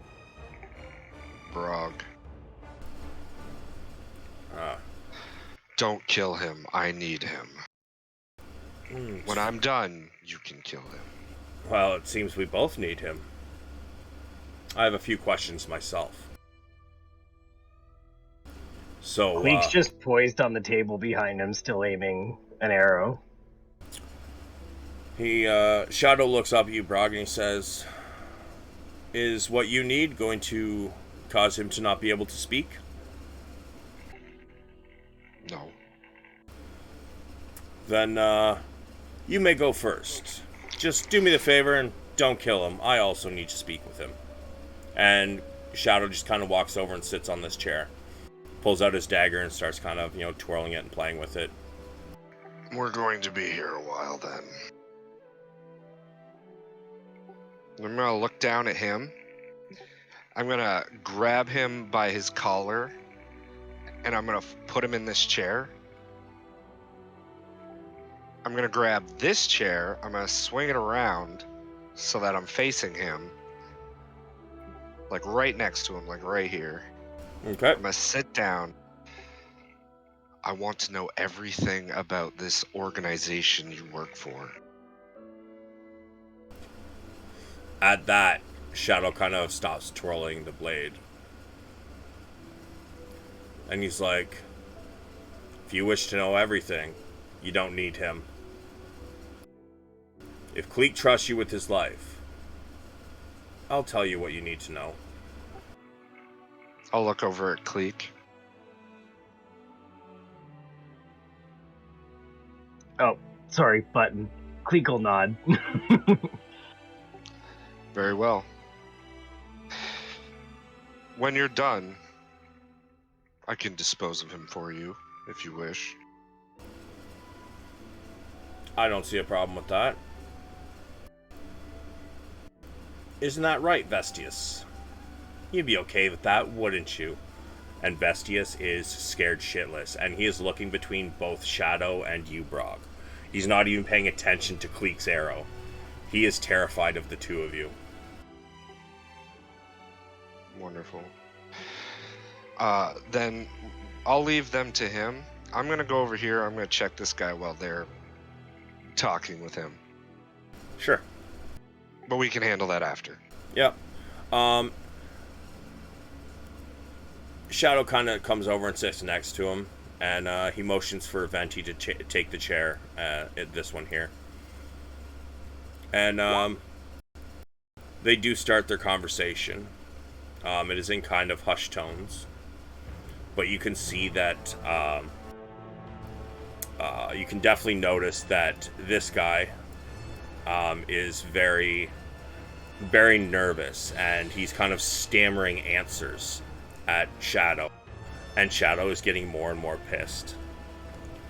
Shadow pulls out 2 daggers and puts one in each of his fucking kneecaps. Just straight through. Almost like butter. Cleek, you're close. Are you trying to listen in? Absolutely. I'm just hanging out holding my pose, but you're damn right I'm trying to listen. Okay. He is asking about how much the other Myriad groups know about what is going on in the organization, what they know about Shadow and his band of the organization. He's also asking about how many of the Myriad syndicate factions are opposing the new leader. Give me an insight check, Cleek.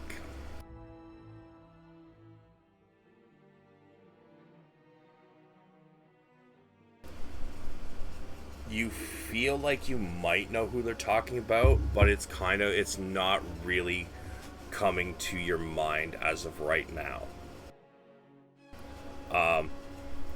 The reason Shadow jammed his daggers through his kneecaps is he wasn't satisfied with the guy's answer when he said, I don't know how many factions are going against the new leader. But he is kind of like looking at you when he says new leader, because he's trying not to give it away, because he feels that Shadow is probably going to kill him, at least to his knowledge, if he lets it slip. As he stabs the daggers through the dude's kneecaps, the guy screams out in pain, and there is a pool of blood forming underneath of him. And he screams, I swear I don't know. I swear by all the gods, I don't know. And then Shadow stands up, pushes his chair back. So, but you said that I get an idea that I know who he's talking about? You think you might, but the person is kind of slipping your memory at the moment.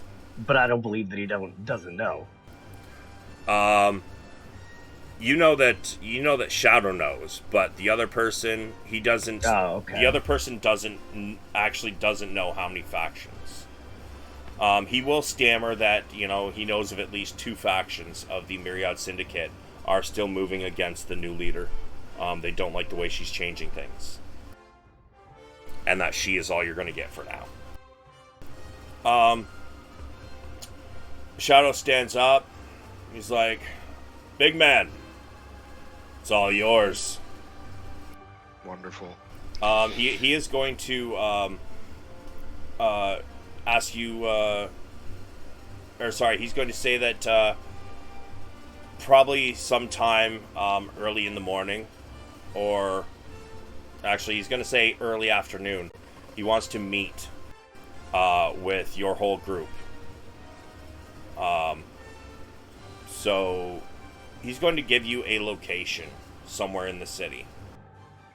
Fair enough. He will slip Cleek a piece of paper with a symbol on it. It is a skull with a dagger through it. And he says, look for this symbol.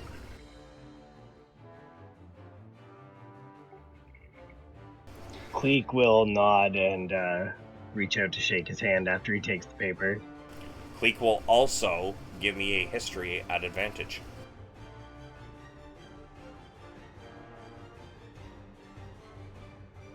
You've seen this symbol before. This is the symbol of the door you were knocking on when your brother told you to fuck off and not try to find him again. Yeah. That's what I figured. He does shake your hand. And he says, it is here in the slums. It is hidden. This one is not marked openly. But bring your group. But try to remain anonymous. Hide your... And he kind of points at your bow. Your magical things. Hide them as in don't bring them? He, as you say this, he stands up, he shakes your hand, and he smiles. And he pulls a hood over his head, and he brings cloak, his cloak tight in around him. So you can't even really see what is under the hood or what is behind the cloak. And he nods, says, I'll see you tomorrow. Don't forget our arrangement. What, you killing the guy? No, I want to know everything about this organization. Oh, right. He says, tomorrow, I will inform of you. I will answer any questions you have. Beautiful. And him and Venti leave. Go ahead, do what you want. I'm just gonna lean real close in behind him. I promise I'll make this quick. And then I'm gonna rage and I'm gonna smash him. Okay. Yeah, his head splits like a fucking watermelon. I'm not even gonna make you make the attack. It just explodes. Most of his head is gone. What's left is caved in and hanging to the sides and shit. Wonderful. He slips down in his chair. Kalik will look at Brog and he'll be like, yeah, we're not as stealthy as the others. And he'll motion towards the back window. And he'll be like, maybe we should go out the back way. Perhaps we should check the bodies real quick. Did I find anything on the big boss over here? You know what? Hold on one second here. You definitely find something. Let's see, how many bodies are there? There's one outside, two inside. Yeah.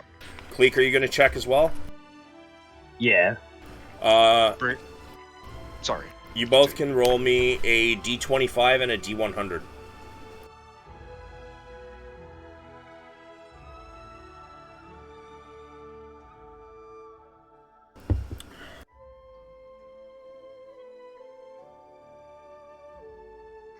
Cool. And since there are two bodies, you guys can each do it twice. So, Brog, first thing you find, table 4, number 86. Primal Doom of Anguish. Damn, what's that? Not a fucking clue. But I figure it can't be that great. It's on table 4. Cleek, table 8. And 33. You find umber beans. Umber beans? Is that in the compendium? Yes, anything in this book, I have the VTT for it. So anything in this book on these tables is in my compendium. 2 words, umber beans. So like UMBER? Yes.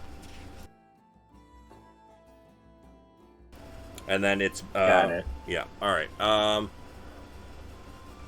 Mike, you get to roll me another one as well, but Cleek already rolled his second one. So it is table 20. Not horrible by any means. Table 20. What'd you get? Number 64.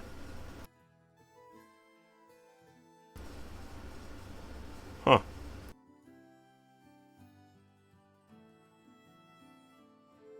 One second.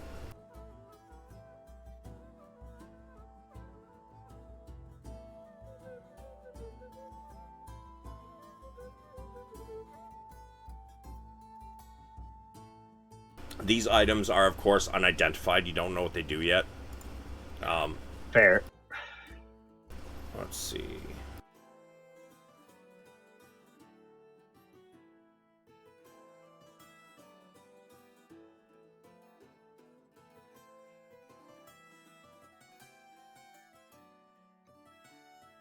What's taking so long?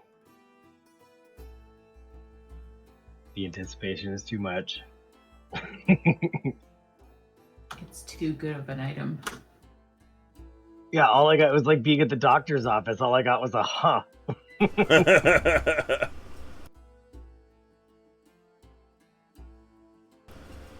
Alright, so you get Berserker's Kilt, and the version you got was Bear Fur.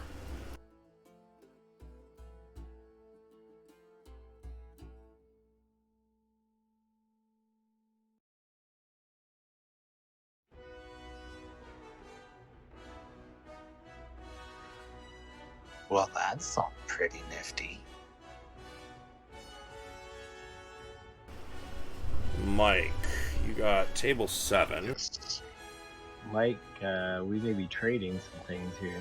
I mean, anything you want, bud. I mean, the first one actually wasn't that terrible. It is a consumable item, but not the No, worst. but I'm just talking about this Berserker's Kilt. I mean, that's also fair. But we'll see what I get on table 7.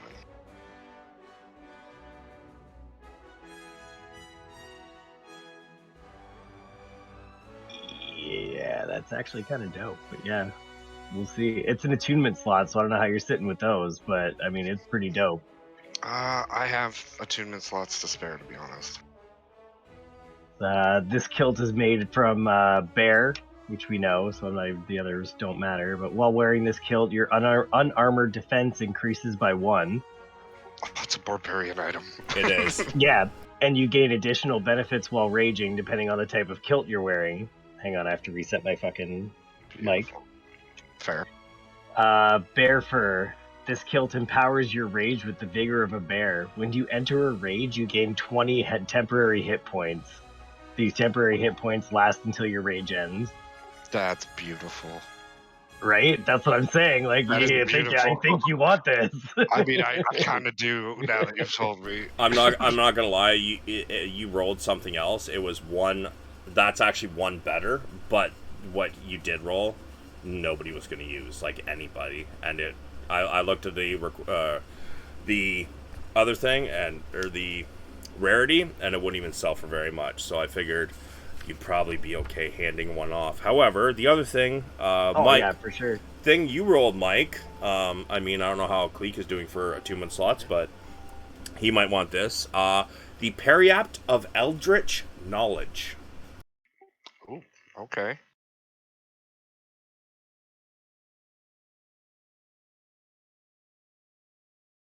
How do you spell? P-E- How do you spell that? Hold on a sec.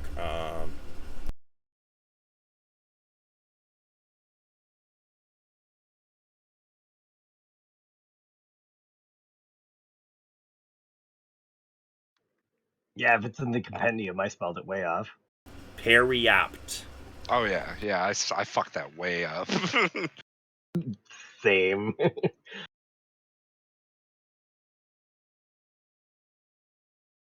Okay, I got it.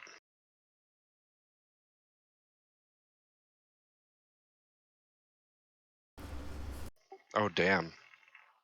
I'm gonna put this in the chat because that's a lot to read. I mean, I'm reading it too, so. Oh, okay, fair enough. So, yeah. You guys got some loot from those bodies. You do also find, I'm gonna say, I mean, they are pretty high-level rogues and a barbarian. So I'm gonna say you found about, you know what? Each of you roll me another D100.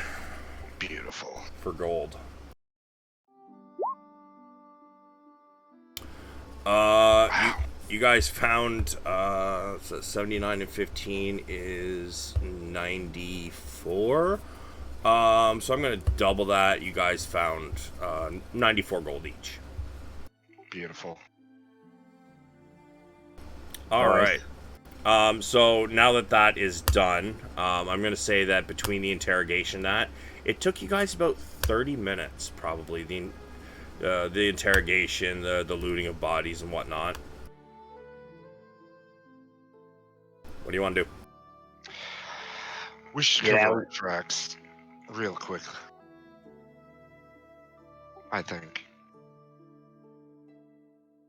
cover tracks? How are you covering your tracks? There's a lot of alcohol. Oh my god.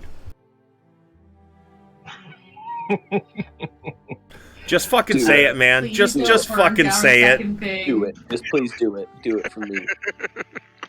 Just say it, man. We should burn this building down with the bodies in it. Cleek's like, I don't know if that's a good idea, man. I think we should just duck out the back window and go. I mean, we could, but they might be able to tell we were here. How would they know us specifically? Magic? Question mark? He doesn't say a question mark, but like, you know.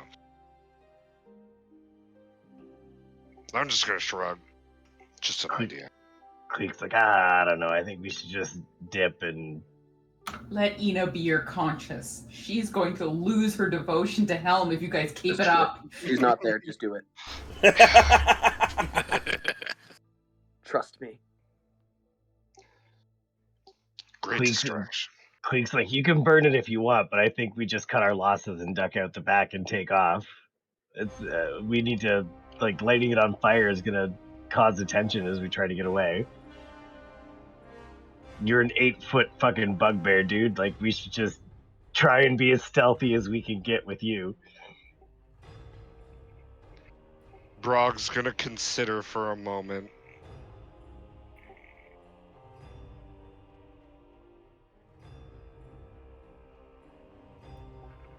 Okay. Fine. Out the back window. Yeah, he's just gonna duck out the back window. Cleek will follow. Okay. Cleek, as you get out that back window, how are you flying or are you walking? I'm gonna kind of stick with Brog and try to sneak in the shadows. I'll cast Pass Without a Trace. Stealth. Yes, let's go. Sure, roll stealth. Both of you. I'm actually not terrible with stealth.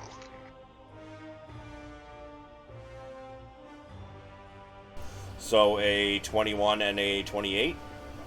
Yeah. Bro, the bugbear is out stealthing you. I'm just saying. Yeah. Yeah, you guys seem stealthy. Is there anything else you guys want to do as you leave? As you guys are, shut up! As you guys are leaving, and you guys are heading out. Anything the two of you want to do?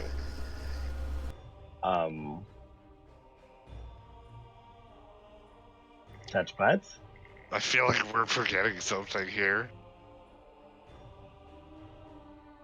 Oh, this is going to get interesting if you don't think of it. I'm giving you guys about 20 seconds. Fuck. You're forgetting to burn it down, guys. I don't know. Is anybody left alive? No, everybody's dead. Are you Yeah. sure the bartender's not, like, in... I mean, that's crouching why I behind wanted to something? burn this place down, because then we wouldn't have to worry about it. I don't know. 5 seconds. Nobody else is in the bar. I don't know. Come on, Rob. You got me? I got Time's up. nothing. All right, Yeah, cool. we'll just You guys start cloak heading up out. and sneak out the back. All right, we're going to flash back to the other group. What are you guys doing right now? The 4 of you. Praying to Helm. I'm gonna see this fire burning this inn. I'm gonna say, well, They're not burning the inn. I mean the first inn. Oh, right. Fair. I'm gonna say, well, I think I'll get in touch with the owner of the other inn, and I'll grab my broom of flying and I'll start flying on over to that third inn. Yeah. Okay. Yeah, Khan's gonna make his way there. I plan to get there before the rush. I'm gonna grab some fucking food on the way there because I'm just beat. I want food. Yeah, we didn't eat, right? We took a bath, but we never ate. Yeah. Yep. So you guys are headed to the other inn then? Yeah. Yeah. Same with me. I'm looking for some street meat. If I'm the getting elves there have that fast, sort of that's- stuff. Dear God, don't. Oh, I've been forgetting that I have had this fucking... And a big pint of I need alcohol. Con needs alcohol. Con needs alcohol, eh? Full speed there, Blair. All right, so you guys are headed there. You guys, it probably takes you about 30 minutes to get there. So about the same time these guys are leaving this inn, you guys are arriving at the middle class inn. So you guys get there. There is a dwarf behind the bar. Oh, Yeah. hello, sir. What can I do for you? Well, I represent some interested parties. Now, let me speak to you on a frank level. How busy is your establishment these days? Busy enough? Busy enough. Well, how many empty rooms do you have this evening, sir? At the moment, probably roughly 10. 10. Well, I was hoping you'd have more, to be honest. See, I come with a pretty interesting business opportunity for you. I can fill the rooms you have empty tonight. I can guarantee it. Hell, you could even put a 15-20% premium on our rooms tonight, and I could fill them. The only thing I ask for you is to provide 3 rooms for my friends and I tonight. You only got 3 people with you? How are you going to fill the other 7 rooms? Well, trust me, I have a party of 6. I would require 3 rooms for us, but I have some insider knowledge that may gain you those rooms filled tonight. He sighs. I've heard every story before. What do you got? Well, I will tell you this. Your largest competitor in town is just burnt to the ground.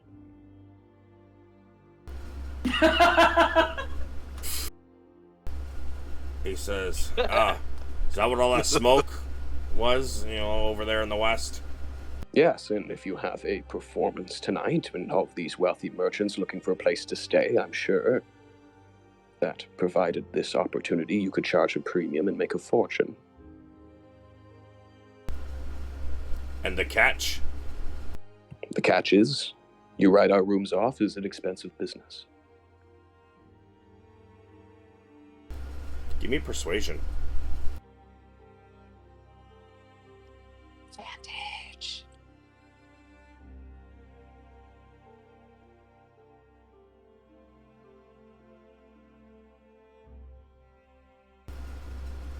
You have a deal.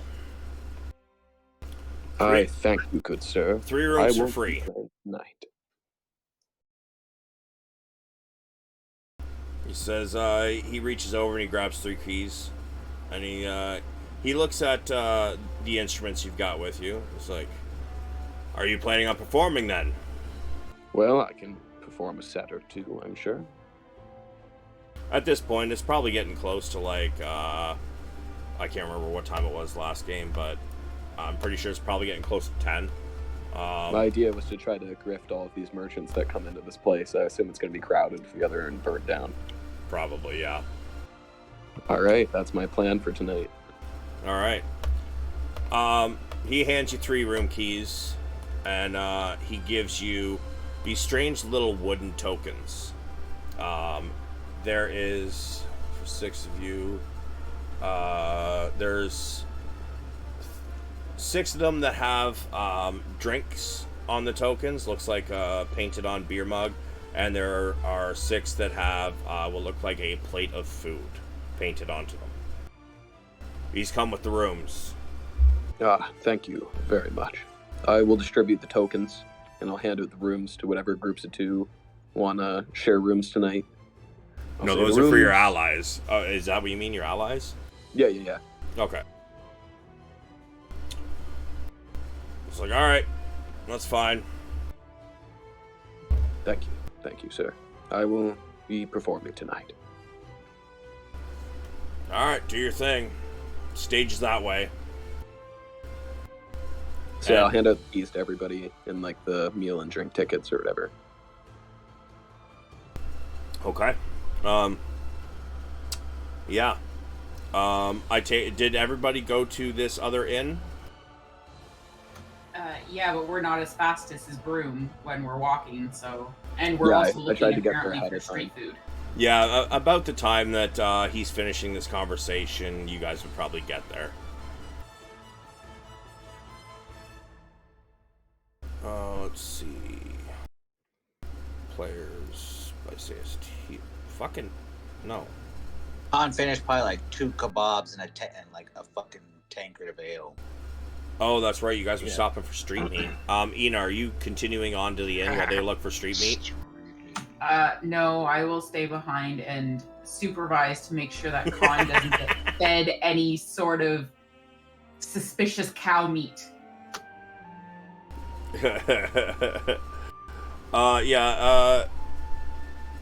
You guys that are at the you guys get to the market, which is area 1, I believe, if I remember correctly. Yeah, area 1 is the market, which is basically lower center here. Most of the booths are closed up, but you are able to sniff out a couple stands of meat.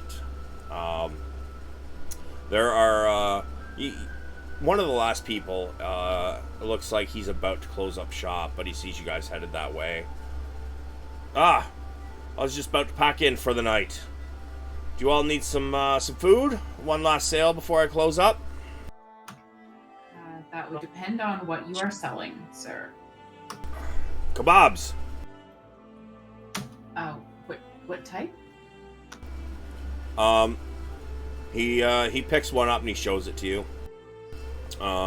He's got these ones. They are what look to be probably some kind of poultry, with like onions and peppers, and pieces of what look to be a strange yellowish fruit. I'll nod to Khan and suggest the poultry for him. He does lift up a couple other ones as well, and he's like, you know, most of the veggies and fruits are on them are the same. The only thing that's different is the meat. There are a couple red meat ones.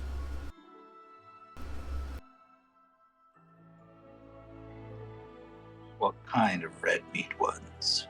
He goes, well, this one here, this is goat, and this one here, this is pork.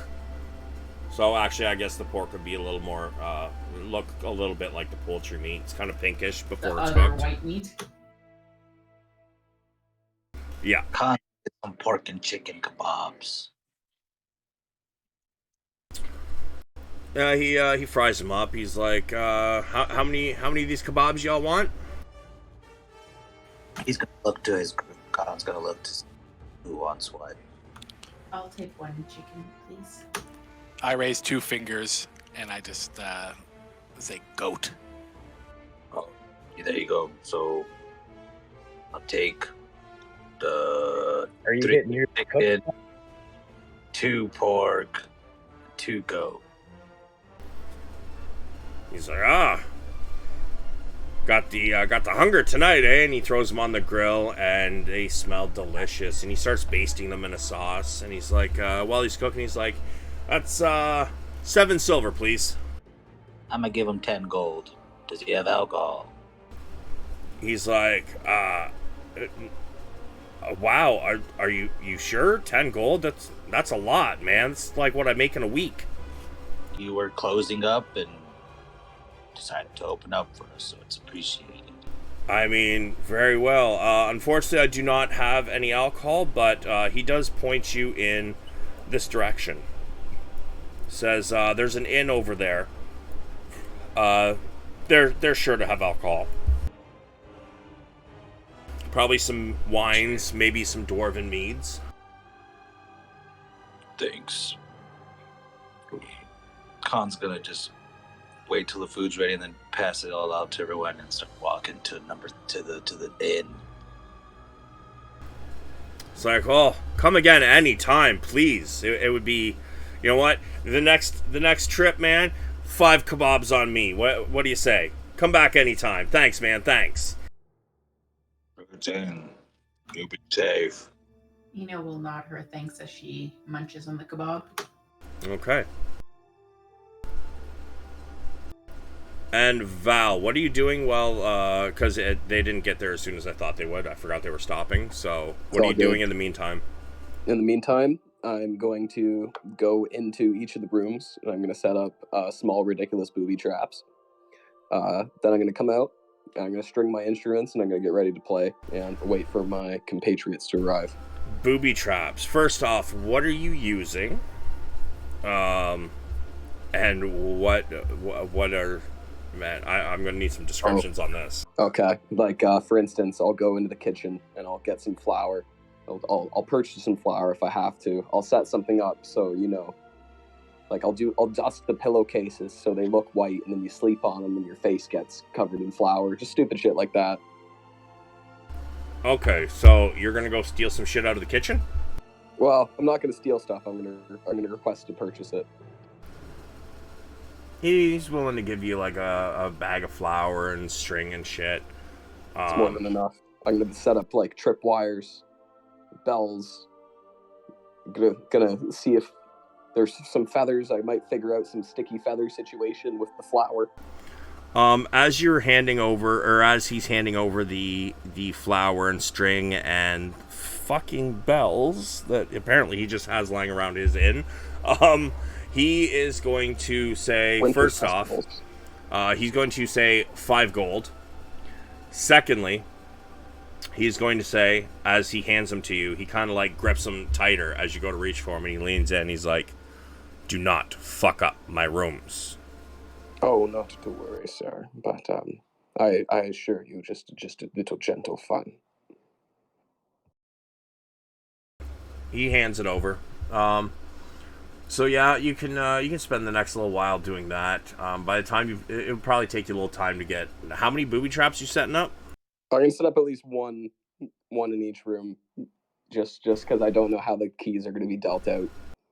Yeah, probably about the time you get finished that is when the rest of the others will meet you down there. But Brog and Cleek, what are you guys doing as you exit this tavern all the fuck away up here? Sneaking to the wrong hotel. Yeah, I imagine like what we're probably gonna take like this path over here, and just like kind of cut behind houses and stuff. Okay. You know, just like hug the wall and make our way south towards where that tavern was, but like the long way out. So you guys are headed to the other one, the nice one that burnt down because you don't know it burnt down? Yeah, I mean, Yeah. well, do we're we taking the see long any way around. pillars of smoke or anything like that in the air and shit? You wouldn't see any pillars of smoke because like at this point it's getting to be dark. You could probably smell it a little bit, but you wouldn't be able to like really notice anything probably until you got down to this area down here. Yeah, and I mean, even if we smelled it, we would have no idea that it's coming from the exact hotel we're supposed to stay in. So as you pass this spot right here, you guys notice it. But you guys also see a bunch of guards there, as this is one of the exits of the city. Did I manage to get most of the blood off of me? Because I imagine I'd be covered in blood at this point.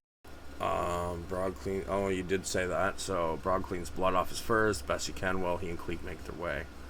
I mean, Bugbear's a furry, right? Yeah. I mean, how are you trying to clean it off? Well, I got a lab coat in my fucking. There's also a moat right behind the bar. That looks like water. A moat behind the what? I think it's supposed to be shadow. To be So honest. the bar is here. Oh, okay. That's just shadow. Yeah, that's shadow. Oh, okay. I thought it was water. There is water, but that's like where these bridges are. Yeah, no. So I'm gonna use because I got a lab coat in here, like in my inventory that I think Rob picked up the session I wasn't here. Mm-hmm.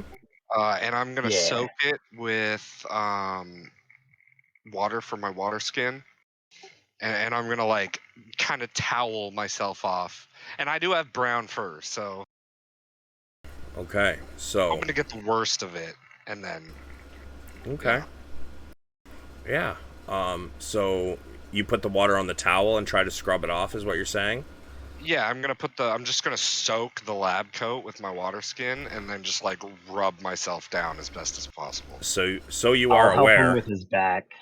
So you are aware that this area is all like wintry. Like it's like probably -10 in this city as you. Yeah, but I imagine we're not gonna be out for very long. That's fair. I'm just making sure you know for something later on. Oh, that's fair. Okay, so yeah, you can get a pretty decent amount off. Nice. But you do notice a bunch of guards sitting at this exit right here. Are you guys just going to continue walking, or are you guys going to try to stealth it? What do you want to do? Probably avoid that whole situation altogether. Yeah, give him a wide berth. Like, just like, I don't know, wherever Cleek thinks we should go, Brog will follow him. Yeah, like way up in the trees. Because we know we need to get to the southwest corner, so we'll just start deacon. Yeah, just cut across. Okay. All right. So let's say if you're giving it a wide berth, you guys probably get to I don't know, maybe here-ish. Sure. You guys can see a plume of smoke in the southwest. It is hard to see against the dark sky, but you guys have been able to smell it for a little while. From here, where would you like to go? Do we know where they went, roughly? You know that they went to the Nice Inn, and you were, I believe, as soon as because you asked about the shit inn first, and he pointed, the direction, and told you where to go, and you immediately left. You didn't wait for anything else, so you probably would have heard him saying, over that way to the west, but the exact area, you just know it's to the west, northwest of the entrance. Okay. No, well, that's what I was more fishing for, was a general vicinity.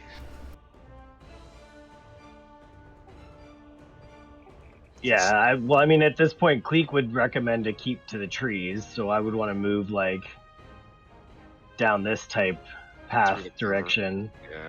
And I don't know, timing-wise, if that's going to have us cross anybody or not, or if we're still on our own. Well, Val would have ended up at this inn as you guys were just leaving the place, and if you guys are going stealthy, it's probably going to take you about an hour and a little bit to get down there. So yeah, that's fair. They're probably already all in the inn at this point. Yeah. At which case we will flash back to them for the moment. You guys have now gotten to the inn, and as you walk in, you guys can find Val. Val, where are you tuning your shit? Downstairs? I've just kind of picked a table kind of near the stage, if there is one in this specific establishment. I've got my feet kicked up on the table. I've probably ordered my drink, and I'm just stringing my lute at the moment. That's fair. So the other three that are down there, you guys walk in, and you can see Val tuning his instrument. Ah, there you are. All right. I was wondering when you'd make it. Did you happen to find the rest of them? No, but I saved half my kebab for you. Well, a kebab is just as good as a friend in certain times. I thank you. I assume they should be here soon. If we didn't contact them at all, I guess they have no real reason to meet us here, do they? I did tell the guards to tell them. Ah, okay. Well, certainly. I'm sure the guard would have gotten there by now. They should be here any time. Yep. Excellent. Well, I already settled the rooms for tonight. Here's a key for each of you, to whoever you want to room with, I suppose. Thanks. Han's gonna go scrub his fur to get rid of this fucking smell. Where are you scrubbing it? Oh, I guess in the bath in the room, or Bro, you are in a slightly below middle class. There's no bath in this place. Oh. Yeah, no bath. The only bath place was basically in the, people that live in the town, or in the castle, or at that fancy ass place. Oh, they don't They're- have bathhouses here? Dude, you guys are in a cheap-ass place. No, I meant like just like an establishment. But never mind. You know what? I guess you could probably find a bathhouse if you wish to do that. Just you're not gonna find one at the inn. You know what? There's probably one like down the street from this inn. Yeah, I'm gonna go clean myself. Okay, so Khan walks in and then abruptly turns around and leaves when he realizes there's no bath. I go put all the shit away in my room. Okay, so And you're just wearing regular clothes on your way out. Yeah. Okay. Bones Bane's with me. I have my hammer with me. Okay, that's fair. I'll shapeshift it to like a little dagger. Haha, good idea. All right. So, yeah. As for those who are still left in the tavern, How busy is it now? Did other people arrive as well? at this point, the I would say merchants and so on are starting to filter in. I just Always kind hope of nice and crowded before I start my set. I just kind of take up a seat and get something to drink, whatever they got to offer, and kind of just start people watching as people come in. I have all my stuff with me. I'm just watching. Okay. Ina, how about you? Ina will order a drink and sit with the crew. Okay. Yeah, a round of drinks comes to, Val, are you giving them the tokens? Yeah, I hand out the tokens to everyone as they show up. Yeah, so, your first drink is free, for everybody. But yeah, Khan, you go back outside. You kind of wander around the street for a moment. You're able to find a bathhouse pretty easy. The concierge at the bathhouse is a little shocked to see a creature of your stature and smell coming in. But he tries to hide it. This one is kind and cordial. Yeah, how may I help you, sir? Smell like burnt timber. Well, I didn't want to say anything. Yes, it is 1 silver for a bath. He looks at your clothes all covered in kind of black soot, and he says, silver to clean the clothes. But it is a gold total for both if you wish to also have a private bath. I'll give him a gold. All right. He calls over somebody, and they kind of bring over, like, at first he grabs one towel and he starts head over, and then he looks at you and he kind of goes back to the towel rack and grabs like 4 more. And he kind of comes over and says, "Oh, follow me, sir." He takes you into the back, and there's naked people everywhere, but he takes you into your own little private. It almost looks like a hot tub without the bubbles, really. It's very warm, but it's it should fit like 3-4 people, but kind of fits mostly you. You could probably get somebody real thin in there as well, but pretty much just you. It's Khan very displaces the water on his own. pretty much. The area is very humid, steamy. There's ornate tiles on the floor and the walls. There's a step up to get into the tub. But there's some benches along the wall as well, and he places the towels on the bench. It's like, is there anything else I can do for you, sir? Alcohol? He says, well, technically we're not supposed to do that, but, for a nice tip, I might be able to smuggle some your way. I'll just put like 4 gold on the fucking edge of the bathtub and like sit back down and relax. He takes it and he goes, "I'll be back in a couple minutes." He leaves for a moment and he kind of comes back holding another towel. And this towel he kind of lays next to you. And he's like, if you get caught, it wasn't me though, right? And he kind of winks at you. Don't know what you're talking about. He smiles. Let me know if I can be of any more service. And he heads out of the room. If you reach into the towel, you will find a large bottle of whiskey. It is, it's not top shelf, but it ain't bottom shelf either. It's decent. And for 4 gold, it's a pretty good deal. Take a couple swigs and relax. It burns at first going down, and then it kind of smooths out, and you can feel the warmth in your gut from this. You immediately feel relaxed. Nice. Brog and Cleek. So you guys got to... Where the fuck was it? Was it Hirish, I think? No, we were further south, I thought. Down here, maybe? Yeah, because we were aiming to slip through these trees. Okay.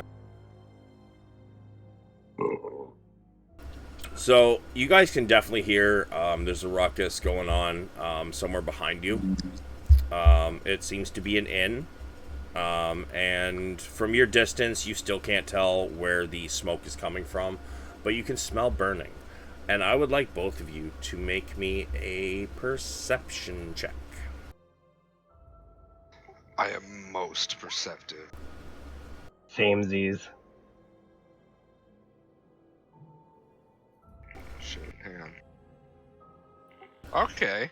It's not terrible. It's not terrible. It's not good enough for you, though. Cleek, you do hear it. It's just that it's very far away. To the north of you guys start to hear bells ringing. Ding, ding, ding, ding. Almost like an alarm. You can't really tell what it's about or what's going on, but you hear, Cleek, you definitely hear some ringing. What do we hear to the ruckus behind us? What was that about? It just seems like it's another inn.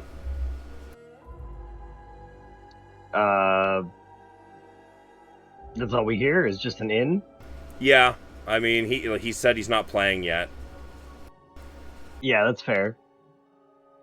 I'm just waiting for people to crowd in. Yeah, you guys got probably about 15-20 minutes before you're caught up to where the rest of the group is at, time-wise. Cleek will look to Brog and be like, do we head to the inn or do we find somewhere to clean up?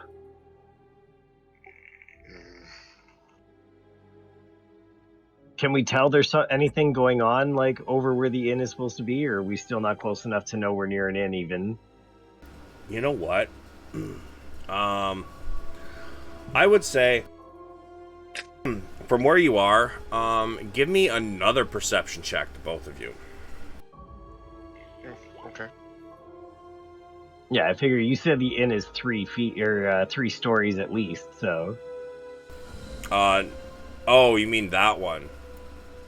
Oh, yeah, but there's also, like, these trees are massive, because most of the elves live in the trees. A lot of shops are in the trees, and so on and so on. Like these trees are hundreds of feet tall, like at least 200. Okay, yeah, so the inn is still, like, not perceivable to us at all, then. No, especially with how far across this is, like...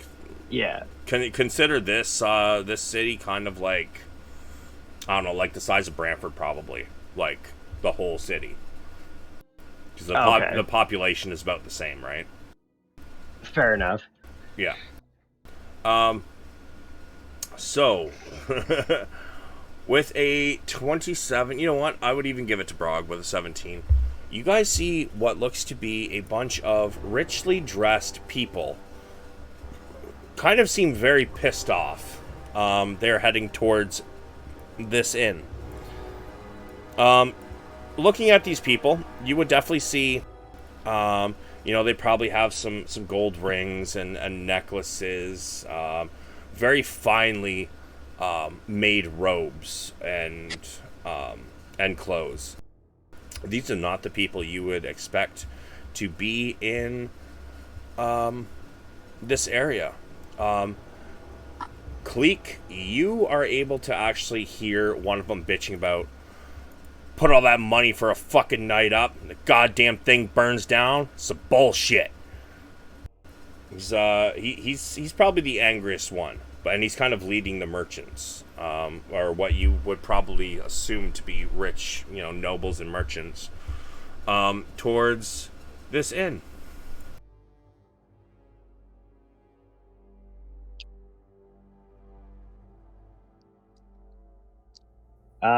Cleek will look towards Brog and be like,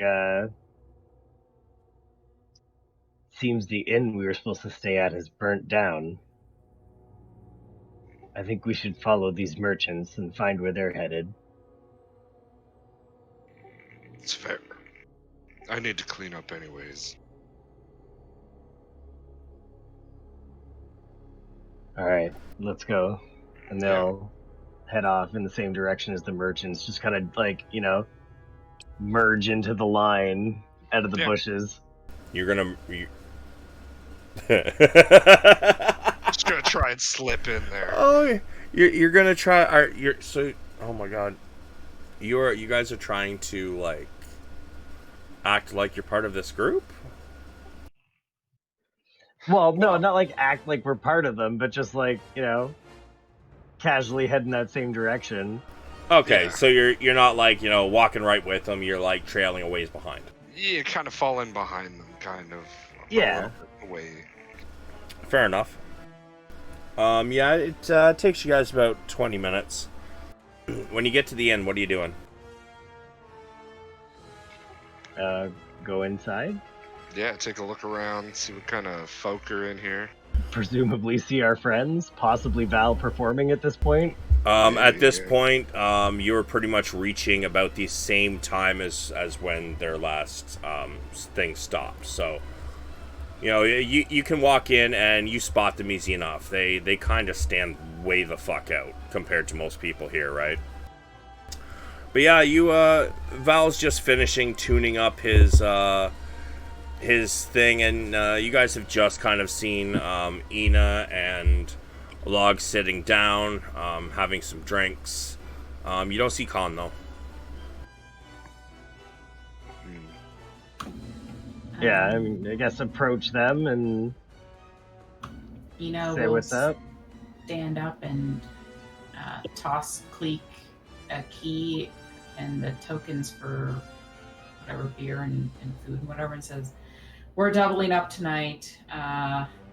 The other inn burnt down mysteriously. We had an exciting evening. As did we. We'll catch up later. Where's Khan? He went to the bathhouse down the street-ish to get cleaned up. He was the most affected out of the party. I'll look at Brog. Be like, a bath doesn't sound bad. Sounds like a good idea to me. I'm glad to see the both of you made it. It's nice to see you guys as well. Of course. We'll get cleaned up and we'll catch up later. Well, it seems it's about time for me to start playing. The place is getting pretty packed. Cleek. By the way, I saw you picked up a kilt. Yeah. It seems magical, but I don't know what it does yet. Mine's kind of ratty. I'll trade you for it. Sure. Trade me what? I'll pull out the periapt and the it's kind of like a glass vial with swirling shadow inside of it. These? Any idea what they are? No, not as of yet. But that's definitely magical. And I'm gonna point to the swirling vial. It's gotta be. Cleek will shrug and be like, fair enough, and reach into his bag and pull out the kilt. Wonderful. I mean, his is kind of blood-soaked and, you know, kind of wants to dispose of that. Yeah, fair enough. Perfect. Are you coming with him to the bathhouse, or are you staying here? Me, I'm going to the bathhouse. Sick. All right. Then I guess we'll return. Alright, you two can head out to the bathhouse. Doesn't take you long to get there. I'll stop at the bar before I go and buy a bottle of top shelf whiskey. Sure. Top shelf, you're looking at about 7 gold. Sure, I'll give him 10. Thank you kindly, sir. You have a wonderful evening. You as well. Perfect. So you guys head to the bathhouse then? Yeah. Oh yeah. Alright. So the Log Val Ina. Perception, please.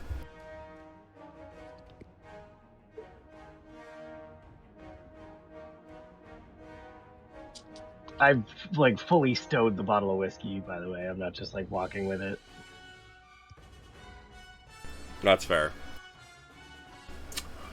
You can all hear at the front desk the concierge is taking a lot of heat from these merchants. What do you mean 8 gold a night? The high class place costs 5 gold a night. You want 8 gold? And you can hear him, the bartender arguing back. Ah, we're the next nicest place in town. You don't have any other option. You can either fork over some of that gold I'm sure you earned jacking up prices, or you can get the fuck out my bar. I heard the sidewalk out front is free. I kind of laugh at them.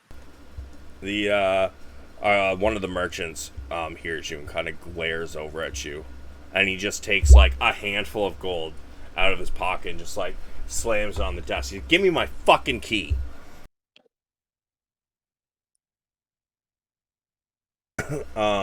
The merchants start taking their keys and just like immediately going up to their room. Couple of I'm them gonna start playing as I see the merchants are. Couple of them do go in, and they're like, well, we're gonna go get a table. Bring us your best drink. He's like, sure thing. So a couple merchants do stay, but a couple merchants go straight up to the rooms.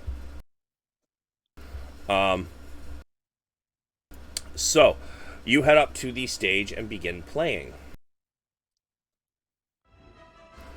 I would like a performance check. How long are you playing for? My plan is to play a couple sets. Gonna try to judge the room after the first one, probably like 15-20 minutes. If it's going good, I'm gonna keep playing. If not, I'll play less. Okay. Give me a performance. Do you get an advantage for being a bard? Not how that works. Come on. 23. You do a pretty damn good performance. People seem to be vibing. You know what? I'm actually gonna use my inspiration for this. Okay. You're so not 20? Yeah, let's do it. Let's bring down the house. So that does give you a 30, but I'm going to warn you on skill checks, you can't really crit. So you will roll a 30 basically, but you won't Well, how are you doing this? Are you doing this like a varied DC or just a flat DC? There really wasn't a DC. It was more just whatever number came up. I decide if it was good or bad.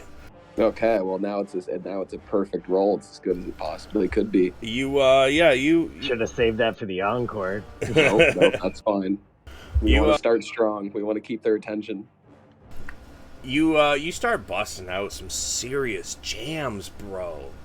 Like this, you are making this guitar sing, and then weep, and then sing. Like it is fabulous. You are keeping everybody's attention.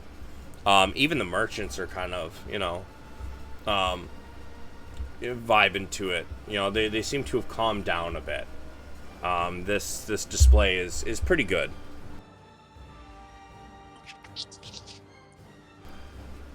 Are you just standing on the stage, June, or are you walking around the crowd? Oh, now that it seems pretty good, I'm definitely going to be walking around the crowd. I'm going to be getting into this performance. Okay. As you get into the second leg of your performance, I would like another performance check. That's why you saved Not the so good. inspiration. No, that's Yeah. fine. Don't even worry. So at first, as you would, people had been kind of like, offering you some coins and whatnot as you walked by. But now a lot of I you. wasn't even interested. I'm ignoring them if they're offering money at the moment. Well, now that you're kind of playing crappy, you see a lot of those coins come down out of the air. All right, what I'm gonna have to do now? I'm gonna have to do something so much better. I'm gonna have to do some sort of trick. I see. And what are you thinking? I'm gonna go to the bar. I'm gonna take some highly expensive liquor and I'm gonna do some fire breathing with it.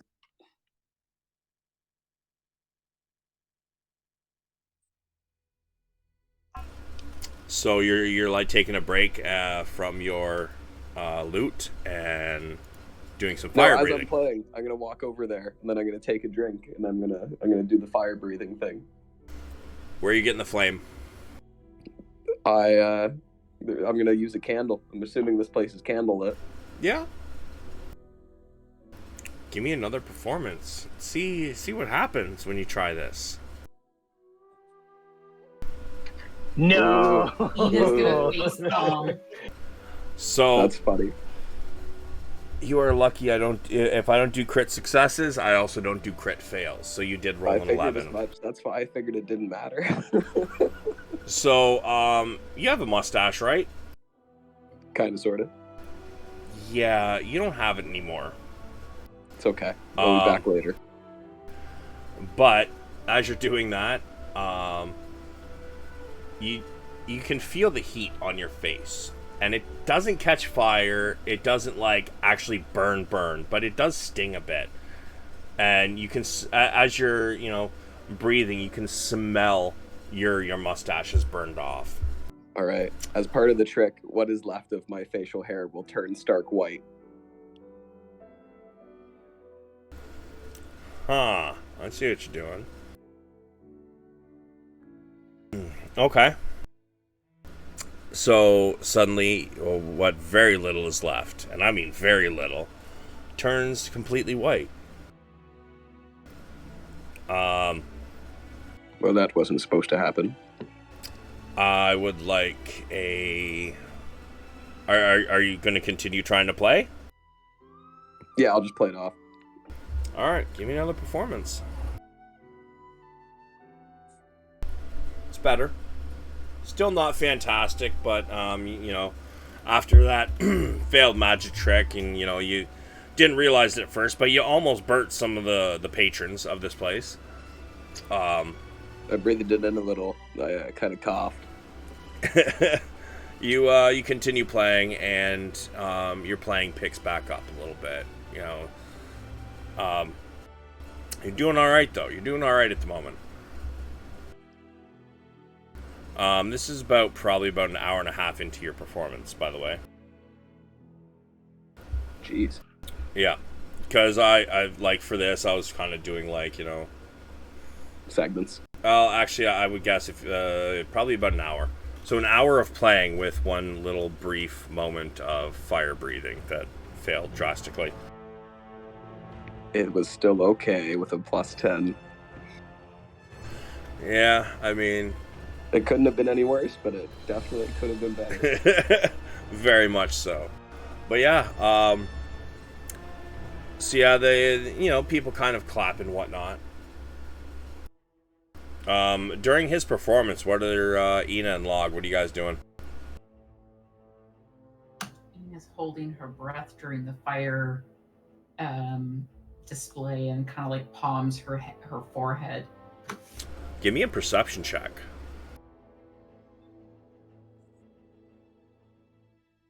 Yeah, no. And Log's just jamming. He's having a good time. He's not used to being indoors with music and stuff, so he's enjoying it. He ordered a few more drinks. So each drink is another 3 silver. So however many drinks on top of the 1 token. Yeah. Yeah, there's no tabs here, bro. It's a busy place. All right then. That's no problem. I'm paying him up. All right. So basically, how many drinks are you drinking in an hour is the question. How drunk you getting, bud? At least 3. He's going solid, but he's not going too hard. All right, I would like a perception from you as well.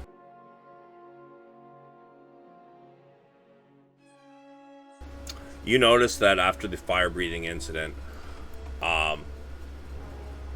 there's a change on Val's face.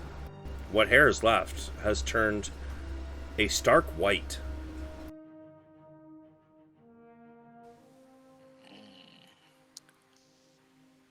I just say, to keep it to myself. Okay. So we will flash over to Cleek and Brog. You guys enter kind of hiding your blood, blood-soaked bodies, or dribbled. You got some blood on you, okay? You guys head in, you're trying to hide it a little bit. Yeah, well, I mean, Cleek would be cloaked up, and like part of the stealth, Yeah. Brog, do you have a cloak?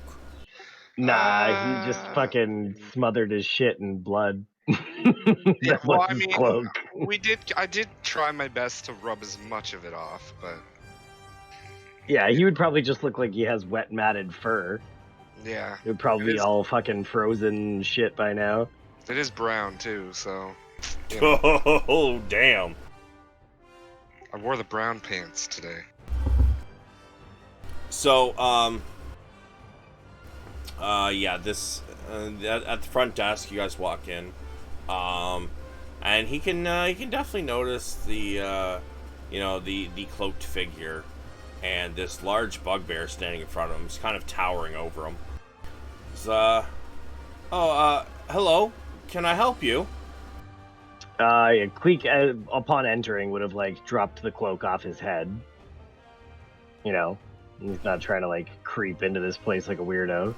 No, that's fair. And so he'll just approach the concierge and he'll be like, "We're looking for our friend. The inn said that they sent him this way. His name is Khan. He's a Minotaur." As soon as you say Minotaur. Yes. One moment. He paid for a private bath, so I can send somebody to go ask if it's okay that you join him, or you guys can move to another room. Oh yes, just let him know Brog and Cleek are here. Oh, okay. So you want to join the the main room then is fine. I mean, just let him know Brog and Cleek are here. Okay. If there's space where he is, perhaps we'll go there. If he wants to stay on his own, then we'll do what we do. Okay. He calls over somebody. He's like, that large Minotaur fellow. His name is Khan. You remember? He's like, oh yeah, I've been waiting on him. Bringing him extra towels and whatnot. He's like, yes. Can you inform him his friends? I'm sorry. Once again, please. Brog and Cleek. Brog and Cleek are here. Could you inform him and ask him if he would like to go to a more public setting or a larger private bathroom. Of course, sir. And he runs off. Con, you hear footsteps approaching. Nice. Sir, hello. Yes. We have people here that are asking for you. Brog and Cleek. Ah, yes. Definitely friends. Do you have a bigger private bath to accommodate a group? We do have one. I think the three of you would probably fit in there. It is slightly larger than this room.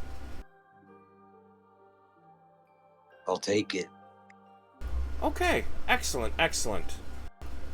He says, please, if you wish to put on a towel, and he kind of looks around for a moment, and maybe, you want to cork that for a moment, and I'll transfer that with you. Yeah. I'll need more. Okay, how many more would you need? At least probably another 3 bottles if there's Brog and Cleek. He's like, wow, okay. Well, it's 21 gold, sir. I'll give him like 30. Oh my, excellent. Good Thank stuff. you, sir. Yes. For sure. I can arrange that. He's like, he picks up a couple of the towels. He kind of like dips them in the water so they look used. And then in his other hand, he picks up the clean towels. Along with the corked bottle. Please follow me, sir. And he hands you a towel to, kind of hold around yourself. Yeah, I'll let's do this. He leads you into another room. And this one it looks very similar, but larger, with a larger tub. This one seems to have, this one is actually bigger, and it does have, these ones, it's bubbling, because the other one was private, so who cares if you can see your own junk, right? This one is, it's still private, but it's for more people, so this one bubbles. I don't want to go dick. So he says, I should inform you though that this bathhouse is a little more pricey. It's 5 gold instead. But you did give me a very large tip, so I'm okay if you want me to take it out of that. Here's 5 gold. It's 5 gold. Oh, excellent. Thank you. I will go get your beverages and send them in with your guests. He disappears. It does take about 5 minutes for this guy to get back to Cleek and Brog. And he comes carrying a couple towels. And he says, please, gentlemen, this way.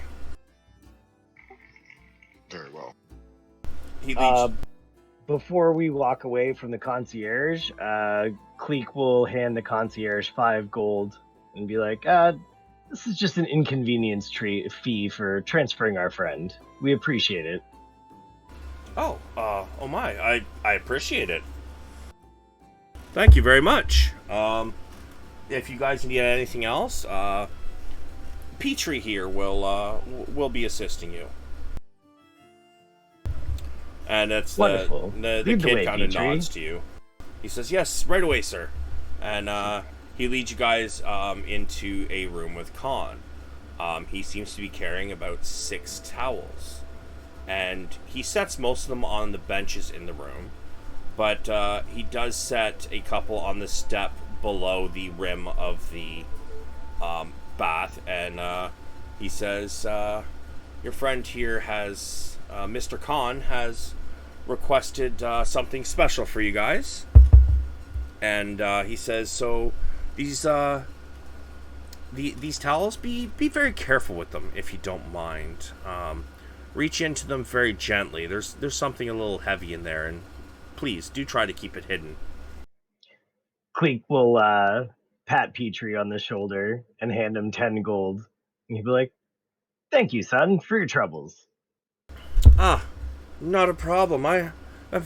Man, you guys are making me rich tonight. And he just kind of, he bows, like, constantly as he's leaving the room.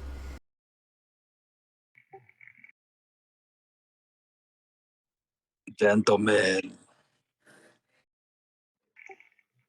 Khan, we have stories for you. And Cleek will start stripping off his armor and whatnot, pile it in the corner. It's been quite a night. Yeah, I had my balls nearly singed off.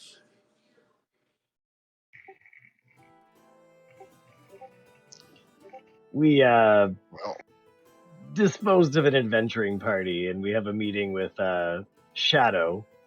Khan was there for that, right? I believe so. I'm pretty sure he was, yeah. Yeah, because you've been Khan since I've been back in the game, so yeah, you were definitely there for that. Shit. So yeah, I'll be like, yeah, we have a meeting with Shadow tomorrow. I still don't know who that is. Settle into the tub. We'll let you know. Yeah, Brock doesn't really have much besides like a kilt and like some leather strapping. So like, yeah. Yeah, you'll be in the tub long before Cleek. Yeah. Also, various new wounds and lots of blood caked into the fur, probably. Yeah, this water begins to turn somewhat reddish and brownish really quickly. Yeah, I mean, Cleek healed up, but not fully, so Yeah, I guess we same. probably should have fucking short rested and healed our we wound. needed to get out of there, though. Like, That's fair. That's fair. Yeah, if you guys had spent much more time there, the guards would have the guard that was coming would have found you. Oh, for sure. It's all right. They still might. There was something you guys forgot before you left. I mean, I can't see what we took the Yeah, paper. I told you guys forgot to burn it down. Took all of our shit. I had the paper that Shadow gave me because he handed it to me, so I clearly had it. So, player knowledge, guys. What do you leave when you step in snow? Footprints. Cleek, did you also shoot any arrows while you were flying around outside? Oh yeah, Cleek didn't grab any of his arrows either. I mean, they were just whatever arrows. You were using, or were you not using your plus whatever arrows? I mean, yeah, but they're just fucking arrows. Bro, most people do not have +1 arrows. +2 arrows, and definitely not +3. I don't know what you have, but most people have some regular ass arrows. These are craftsman fucking works, bud. Not to mention, yeah, footprints. And I mean, as far as I know, bugbears usually don't wear shoes, especially not barbarian bugbears. I mean, I assumed I had boots, but I mean, we could go barefoot, you know. Well, even if you're wearing boots, most people in this town are not going to have boots that are your size. But it was also the bums, right? Yep, there was also the, you know, the water you would have dropped that would have been a little red. Perhaps. I mean, plus blood trails. I mean, I cast Pass Without a Trace, and we had high stealth, so I mean, I assume we would have been dusting our tracks. That's Yeah, it Pass says Without a right Trace, here, right? a creature that receives this bonus leaves behind no tracks or other traces of its passage. Okay, all right. I did not realize that. last sentence of the okay, all right. I mean, honestly, I'm kind of happy about that because after all this happened, I'm like, fuck, we're still gonna be in the city for at least another fucking full session if I gotta have like guards approaching you and shit. So I'm actually happy about that. But nice. Yeah. So yeah, I guess yeah, you didn't leave no tracks. So yeah, all right. I'm actually kind of thrilled about that. But yeah, you guys spend your time in the bathhouse. Those in the tavern. I was gonna say when we unwrap the towels and I find Khan's whiskey, Cleek will produce his premium bottle that he purchased. Be like, perhaps we take care of this one first. Well, you all bought premium bottles. You know what? Well, you said the first one wasn't like, it wasn't bad, but it wasn't amazing. So Right, that's but why. then he bought Top Shelf. They're not Okay. necessarily the same though. I mean, you can specify what kind of liquor you bought because I really didn't tell you what it was. I don't know. I just said top shelf whiskey. Oh, you said Top Shelf whiskey. All right, yeah. So he would have pulled off a bottle. It's got a purple label on it. It's it's dark. You can't see through the bottle at all. And there's like a gold leaf trim along the label. This is obviously a very expensive bottle. And then the ones in the towels, Khan did not specify. So you also find a bottle of very expensive, like a berry wine, like a mixed berry wine. There's also another bottle of whiskey that matches your label. And then there is a bottle of... Oh, excuse me. Excuse me, holy fuck. You find a bottle of... it's in... What languages do you guys speak? Minotaur, common. Common and Goblin.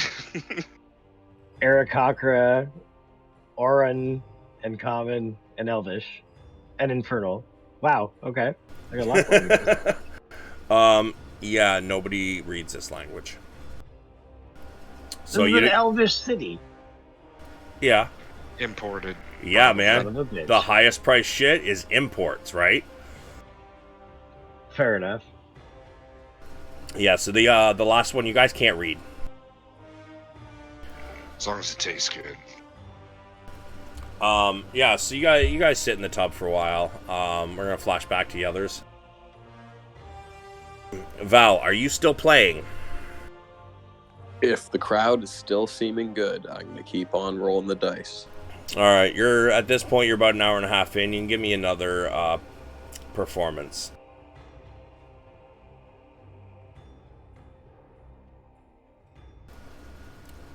They're still seeming into it, but a lot of people are getting like trashed at this point. You're reaching a little after midnight, I think. Perfect. This is the time to collect tips. So you kind of end your set. It was a pretty decent end. So how are you going to collect tips? Just going to walk around the tables? I will. I'll walk around the tables and have conversations with the patrons, and I'll be friendly with them, like I'm a visiting friend kind of deal. Okay. Log and Ina, what are you two doing? We haven't really decided how we're gonna partner up rooms, so Ina's just sitting around waiting for the end of the evening to start. Okay. So, Log, what about you?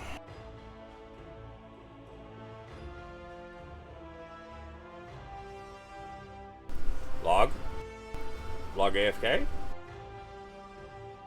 I think he. Yeah, Yeah, you're right. Yeah, Mm. he did say BRB. Yeah, no, I see that now. Yeah. So, in that case, Val, as you walk around the tables, you probably collect about, I'm gonna say, 40 gold from most of the tavern. Alrighty. I mean, these are pretty blue collar workers, but there is a lot of people in here. And then lastly, you approach the rich table. This one we're gonna RP out. Good evening, gentlemen. They seem to be like kind of deep in conversation, and they all kind of look at you. Only a couple really acknowledge you're even there. Yes, hello. It was quite a good set. Kind of made our evening slightly better after watching our place burn to the ground. Oh, I am so glad to to hear of your thanks, but so bereaved to hear of the circumstances. I was a patron of that establishment myself. It was quite an unfortunate setting. I barely escaped with my own life. Yes, it is quite a time to be alive, is it not? And he takes a sip out of his drink. Yes, the happenings amongst the continent are quite concerning. Tell me, what news has brought you all the way here? Well, most of us are merchants. From my understanding, many of the nobles were able to speak with somebody at the castle and they were given rooms, but, us lowly merchants, well, we had to sit in this dive. And he kind of looks around, kind of disdainly. It is rather distasteful when the aristocracy looks down upon those who pay their taxes. Right. It is it not? See, if it were up to me, I think that guilds such as yours would take care of the ports and imports and make fair tariffs. Quite. Well, what do you know of trade, Sir Bard? Well, I'm a man who has lived many lives. I've spent some time at sea and crossed many continents. From Marquette through Taldore and Wildemount, there's quite many things to trade, from spices to furs, precious ores and stones. Depends what you wish to speak of. He says, yes, spices. And he kind of looks around, and then he kind of fiddles with one ring, and he opens up what seems to be a little compartment on it, and he taps some out onto the fucking table. Does a big old fucking sniff. And he's like, would you like one? Tip for the bard. It's been quite some time since I've... do I identify it as anything? This looks like a pretty white powder. In your travels, you might have come across it. Are you much of a, you might play taverns and stuff, but, did you see a lot of, high-blooded parties? Val lives many lives. Yeah, I'd say you could definitely, it's a drug. A lot of drugs do look quite similar. But give me I'm going to say an investigation. Alrighty.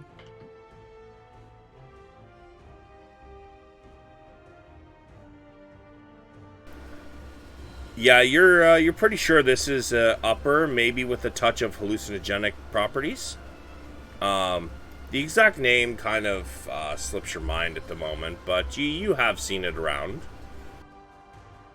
Oh, this looks quite familiar. And, you know what? If I hate to intrude, you all seem like you're such great companions, but if you don't mind spending some time together, I'm sure we could imbibe and get to know each other a little more. We have to make sure you're cool. Are you cool? Oh, God. Oh, no, we have to do a peer pressure check. Too cool for school. Yeah, I'll go with it. Yeah? Alright. So, yeah, he kind of, makes room and, you do your thing. It's like, alright. He pulls up a chair. It really burns the nostrils. It does, but it'll fade. You notice that colors are a lot sharper. The edges of objects and people are much more noticeable. Now, I'd like to say I'm afraid I might get a little weird. It's been a while since I've tried anything like this. He gives you a wink. On Ina's face. He gives you a wink, and he's like, I like weird. I tell you what, boys, how about we play a game? I do enjoy a good game. What do you boys prefer, cards or dice? So still, there's maybe two of them kind of paying you attention at this moment. The rest are just kind of not really caring anymore. In fact, a couple of them go and head upstairs to their rooms. So there's like 2 of them left at the table with you. And you know what? Roll me a D2. 1, they'll prefer to play cards. 2, they will prefer dice. Alrighty.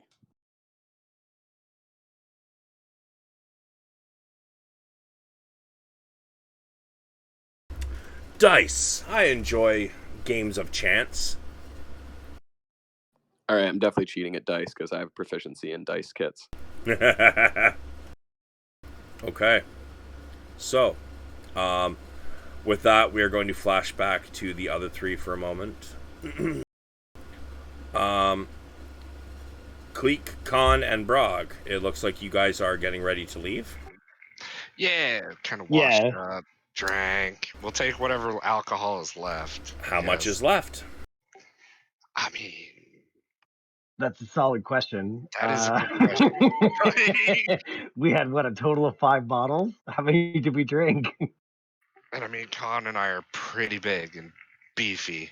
Yeah, I would say Cleek probably drank less of it, but like, is there alcohol left? You guys tell me. You guys are the BBs. You tell me. If you think you guys can handle the better part of 5 bottles, we'll fucking finish her. What do you think, Con?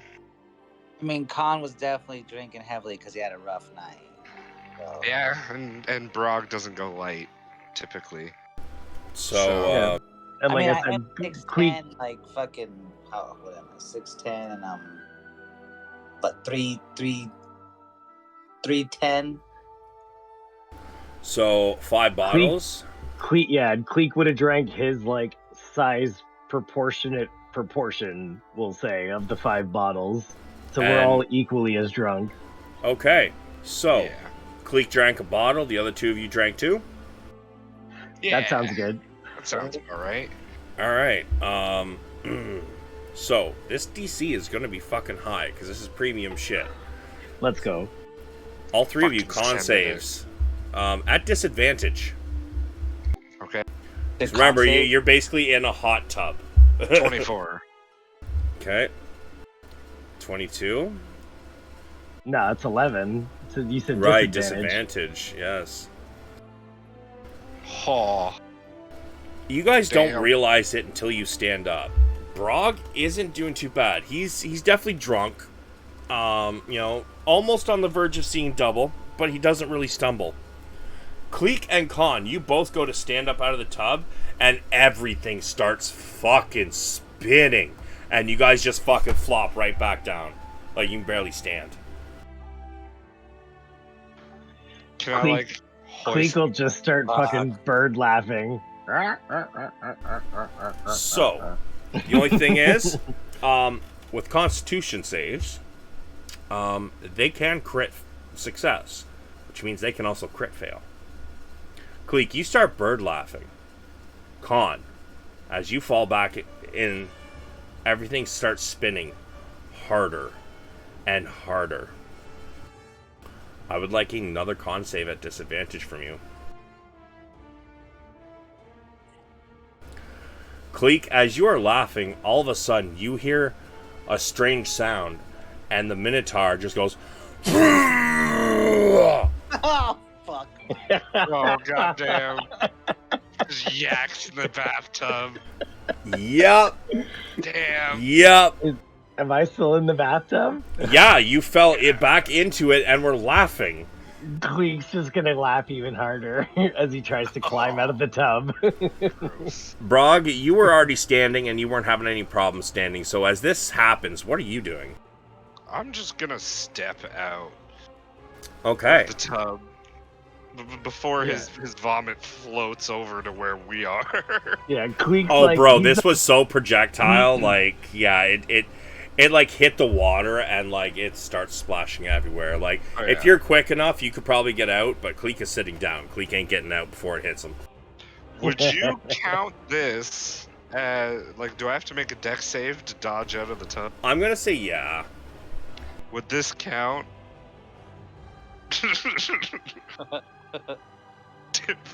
Fucking dangerous head. You know what? Yeah, when things aren't sure. as they should be. Yeah, that checks Yeah. out. Nice. Nice. I'm not very dexterous, but nice. I mean, hold on. Is against effects that you can see. I would say projectile vomiting is an effect. Nice. 19? Yeah, no, you get out just as it exits his mouth. And, like, as the tip of your toe the last tip of your toe is leaving the bathtub, the shit hits the water and just starts splashing. Oh, lovely. I mean, the only thing I can say to defend myself from getting covered in vomit is, can we roll a 1d3, say left, center, right, to see if I'm sitting across from him? I mean, it's gonna spread through the water anyways, and you said you just sat there and laughed harder. So I mean, if you're asking, I was laughing like, harder while I tried to get out. When he started puking, I said I tried to get out, like quick jump out. I'm gonna, I'll say, you know what, it would technically, from where he's sitting, it would only be a 1d2 in Brog's direction or your direction. Con. Well, I just assumed we'd have 4 positions. Like Con 1, and 2, Brog 3. are both very large. Yeah, that's fair. Yeah. Con, you're gonna roll me a d2. 1 is Brog, 2 is Cleek.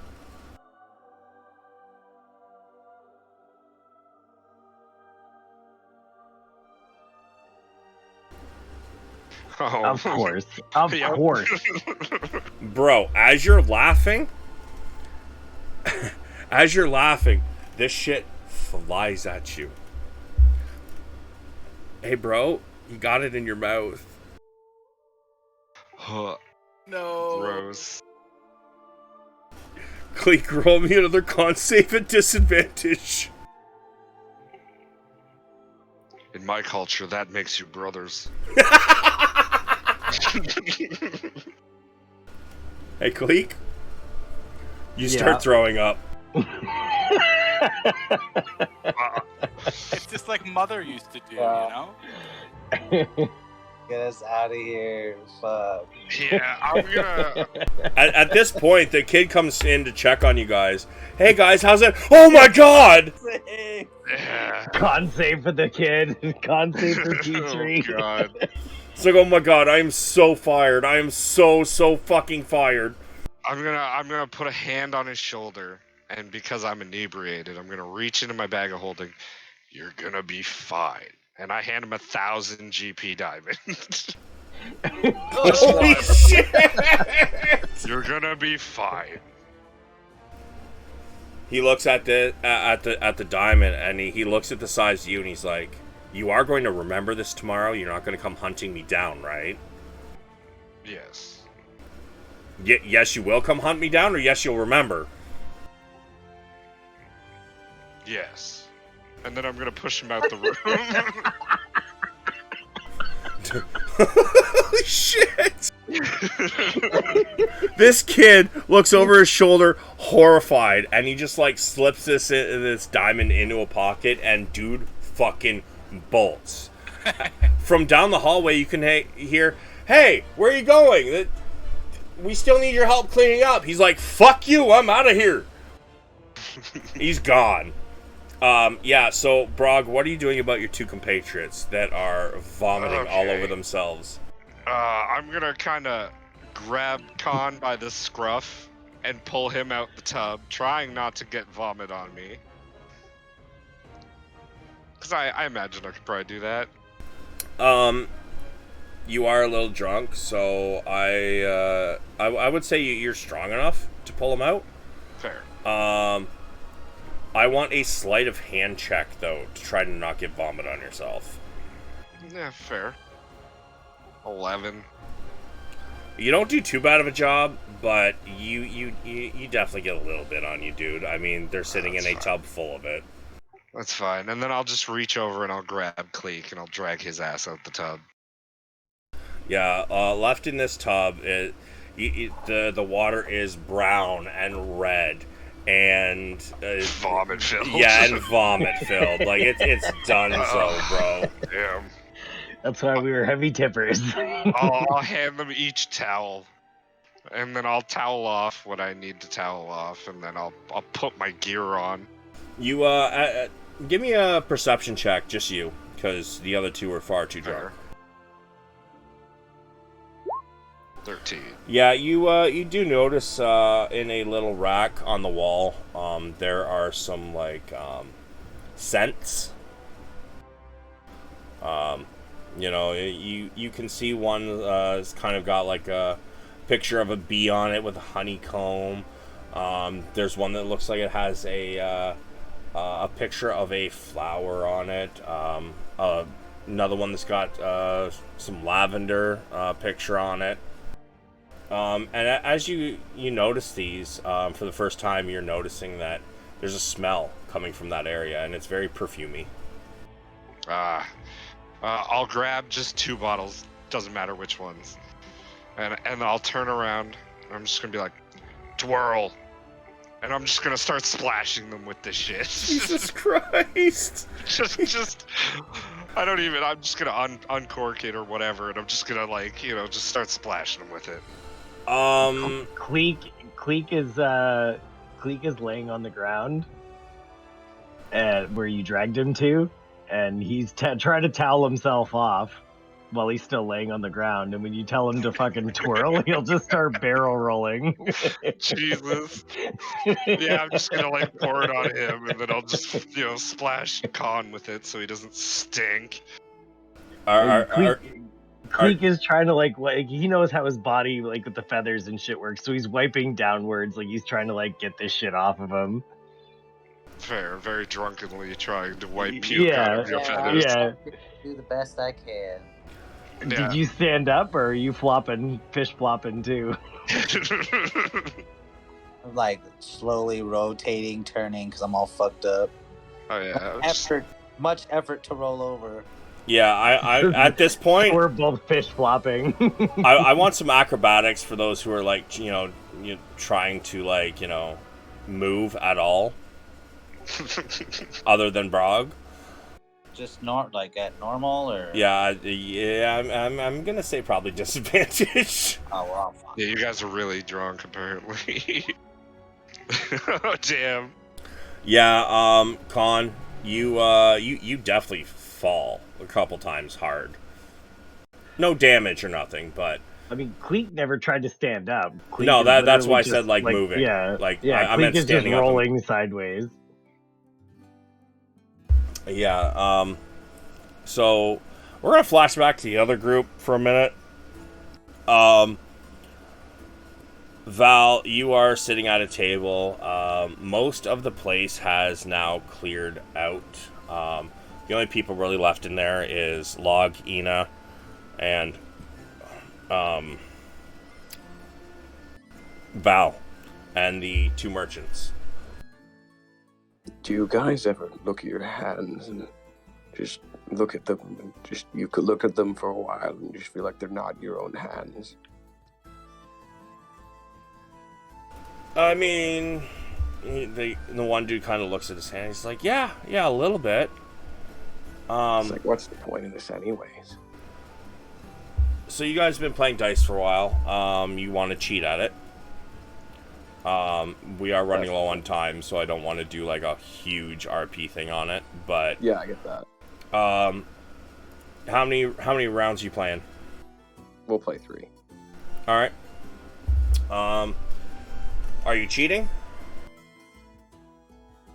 Yeah, I'm gonna cheat. All right, so I'm gonna roll 2 d20s for them. Actually, I don't even know how to actually play dice, honestly. So, what are you supposed to roll?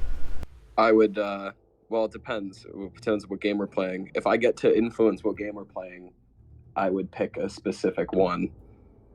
All right, how do you play it then, so I know what to roll? Okay. So there's Liar's Dice. That's the one I would influence because I have a high deception. So Liar's Dice, each player has 5 dice. You roll them. You have to bid the values and how many values. You can only keep going up with your bids. The previous player has to call your bluff, and if there is not that many values of that die, then you lose a die. And once you run out of all your dice, You got something a little simpler. No, I mean, say go if for you're it. cheating, it's What's still fun? deception, anyways. Okay. I could do like Gambit of Ord. It's a quick one. I think it's one of the ones in this setting. You roll a d4, d6, d8, add them all together, something like that. Or is it a d4, d8, d12? If you wanted to do like for a cheat, maybe have him roll an advantage for his dice. Just a thought. Well, that wouldn't really be the cheating. It would have to be like he would roll and then like, you know, kind of hit the table or something. Oh yeah, fair enough. So what are we rolling? 4, 6, 8. 4, 6, 8. Sure.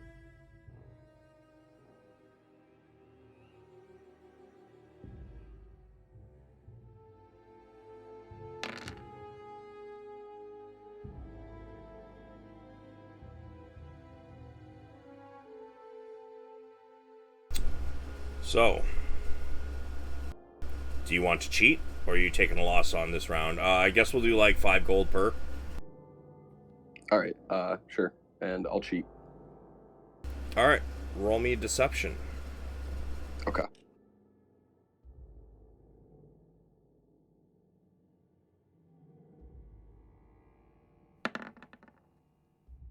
You were not caught. You ended up rolling and. Do I re-roll the d8 or something like that? Sure.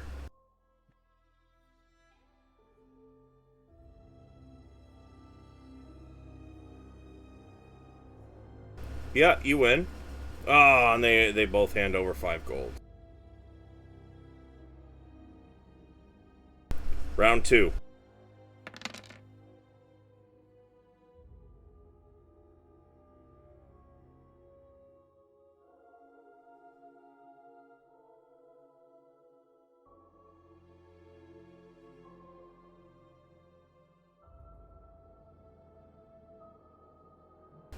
You tie. I'm not going to cheat on this one. Okay. So it is a tie, so the 2 people roll another set.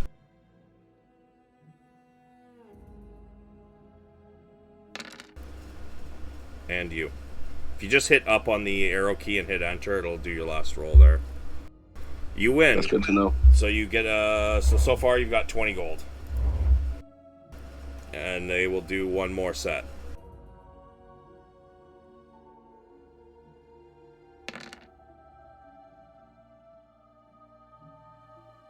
You win. So you're at 30 gold total. Not bad. And before we end playing, I'm going to offer them 1 all or nothing. They can get all their money back, or they can lose double. Okay. They say, hell yeah, let's go. All right.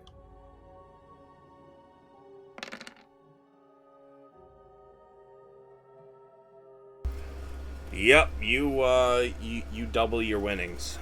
So 60 gold total. Yep. All right, I made 100 gold tonight and got us free rooms and food. Nice.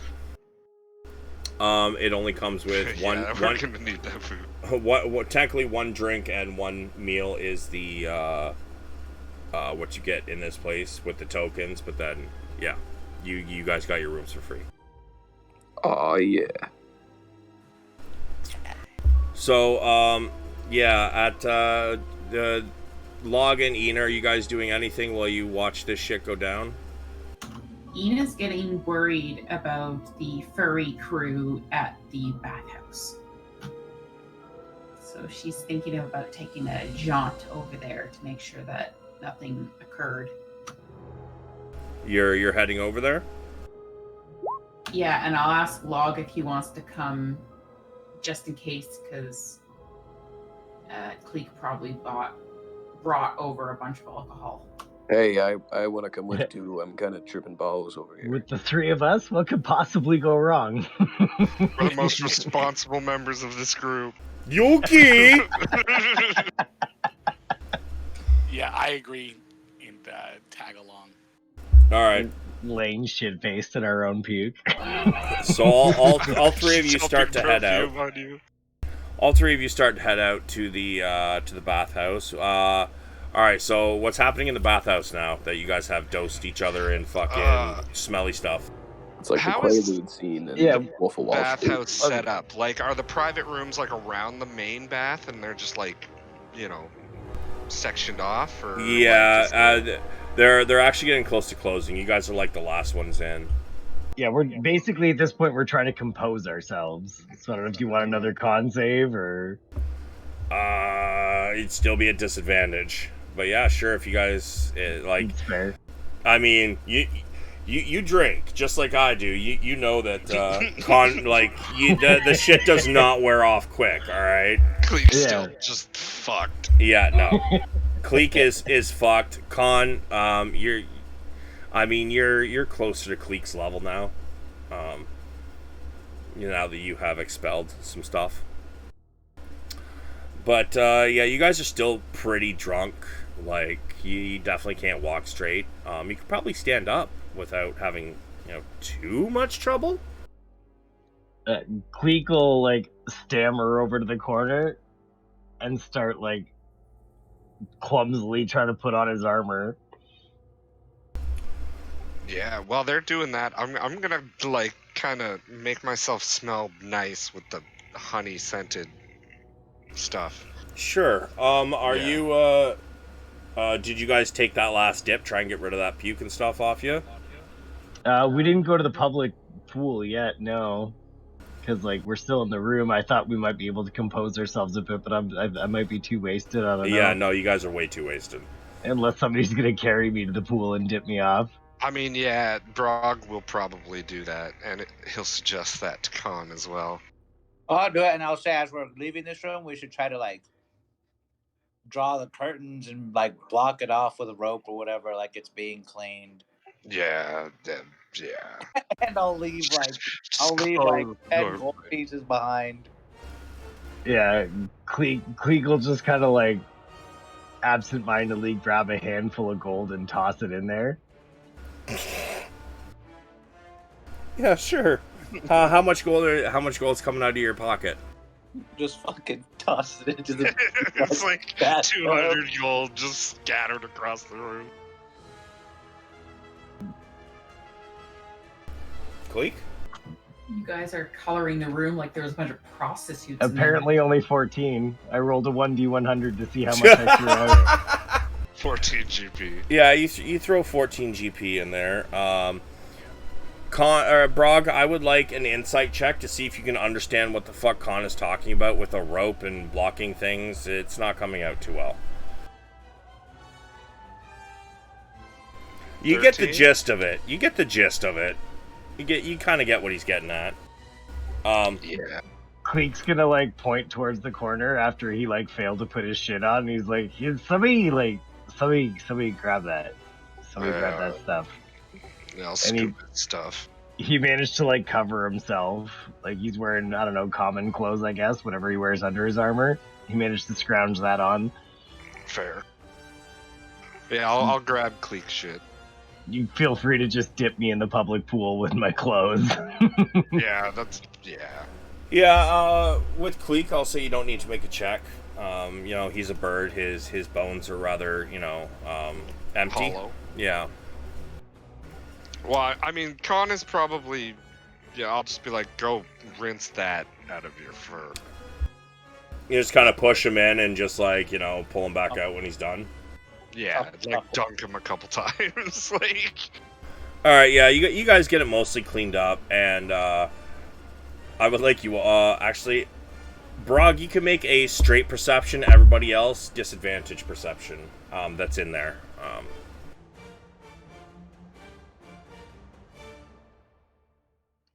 Nailed it. nice.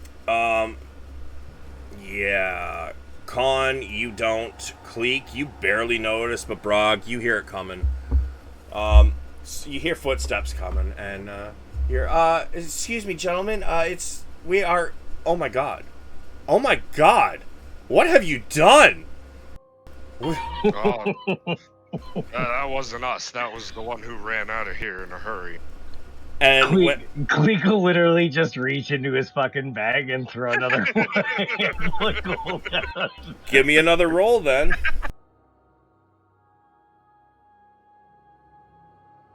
You drop 62 gold, and he's like, here. he's like, I want to say you're welcome back anytime, but I don't know if you are. I appreciate, the help will appreciate the extra money for sure, but I mean, maybe if you guys were to come back another night after hours, we might allow this, but yeah, you guys cannot be here during the day again. Please, I will escort you out. And he kind of helps. At this point, Cleek is back up on Brog, and he's just going to be like, spread it around. I'm just like carrying him under one arm at this point. Like he, Gold for everyone. Khan has been pulled out of the pool, and yes. Cleek's kind of like standing up. You guys kind of got, you guys put on some regular amounts of clothes, so you're not doing all of this naked, but a good portion. You guys got some light pants on and stuff, and he says, please, he walks over to help Cleek, and he's like, I will help this one. You help that one. And he points at Khan, because, Khan's big. He can't do it, right? Fair. He's like, please, just never again. Come near closing, and, when there's nobody else here, if this is how you'll tip, we'll let you in. But not during the day, please. And he helps you guys get to the front door, just as the other group is opening the door. As this guy, swoops under Cleek's arm, Cleek's gonna fucking just lean, his head in his direction and be like, Thanks for your hospitality. As he gets a whiff of your breath, he gags himself. He doesn't throw up, but he gags. He's like, yes, and okay. And then he sees people coming in. I'm sorry, we are closed. As Val, Ina, and Log enter. I guess we're too late then. Oh, yeah. We should. Oh, We're just my. here to collect these leave. ones and What leave. happened to you? Cleek looks up at his friends, and he's gonna be like, This establishment is closed. Hey, you guys came here for a bath, and you smell like you're covered in liquor and vomit. Well, they washed most of the vomit off. So, they took the extra dip. Ina's just gonna facepalm for the third time tonight and grab Cleek and help him the rest of the way to the tavern. Yeah, I'll make sure Khan gets there. Yeah, I'm helping out. Cleek's hanging off of Ina, and he's like, Ina, you're my friend, you know that. You're my friend. Yes, Cleek, yeah. We're friends. He goes, oh god, please, thank you, take them. And he just kind of almost half tosses Cleek towards you guys at the door. Alright, everybody, he's kind of using the arm and doing the motion for time to go, get out. He's trying to be polite, but it's not working. As they're walking out, Cleek just reaches his hand up backwards and starts waving. He's like, bye-bye! Yes, bye-bye. Beautiful. Wow. Just carry Khan out. Yeah. I'm hungry. Food, yes. Cleek's We like, need yeah, we gotta, let's have some dinner. Yeah. I don't think anything's gonna be left open now, guys. Cleek just turns so you see the side of his head. He's just looking at you with one eye, and he's like, dinner. Food. Ina's gonna sigh, and then we're gonna, I guess, head towards where the market stalls are.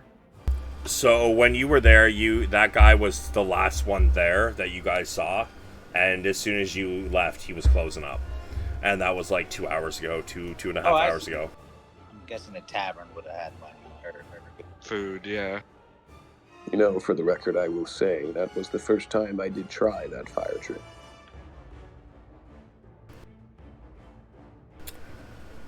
fire? I thought it went well. Well, oh yes, you guys weren't there, but I suppose I almost burnt down a third in tonight. Oh, all so you, you guys burned down the other. Okay. all you hear from Cleek is Val, I was just taking a bath. who are you working, or who are you walking around? Like, are you next to people? Are you behind the group? Are you in front of the group? I'm kind of behind them. Yeah. Okay. That's fine. That's fine. You guys get back to the inn, and the barkeep seems to just be closing up the actual bar part. It's like, are those the friends you guys are sharing rooms with? Yes, they were quite preoccupied, but I assure you they'll be not very rambunctious. They seem to have gotten all that out of their system. Cleek immediately throws his fist up in the air and he's like, dinner! Yes. I mean, our kitchen is kind of closed right now. Like, it's You it's have too... to have It's some not- they're food not in very- there. If you have any foodstuffs like cheese or jerky or something, I mean, we got a couple loaves of bread, I guess. is Cleek that what just- you guys want?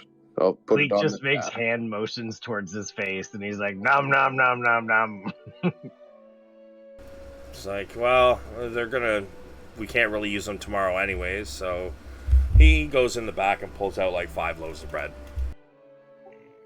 Oh. Bread. I'm gonna reach into my bag, and I'm gonna pull out some horse meat. Oh, good Oh lord. my And I'll god. offer it to Con and Cleek. Wait, horse meat? Yeah. Is it raw? Yeah. Wait, where are you getting horse meat? We got horse meat for our Okay. griffins. Yeah. Yeah, our bag of that hunters. yeah, your griffins have the horse meat. It is in their saddles in the bag of hunters.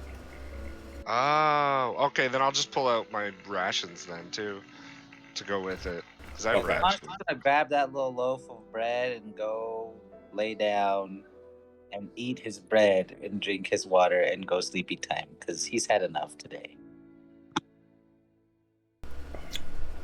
Fair. You guys are sitting downstairs to eat though, first? Yeah, I mean, Cleek's gonna grab fucking whatever, rations, bread, whatever, and go sit at a table and he's gonna just gonna, like, poke at the bartender with his drink token. He's like, okay, I will take what tokens you have, and if you really need another drink. Ina's gonna stop the bartender. No, Cleek's no. just gonna cock his head sideways and look at him. No. They don't. Honestly, they don't. Some mugs of water, please. That is all. Thank you. Sure. Thank you. He brings a couple mugs of water out. Val, where are you during all this? Are you staying with him? Yeah, I'm kind of hanging out with them, kind of Cool. seeing what's up, waiting for them to go upstairs. I want you to make a con save at disadvantage. Alrighty.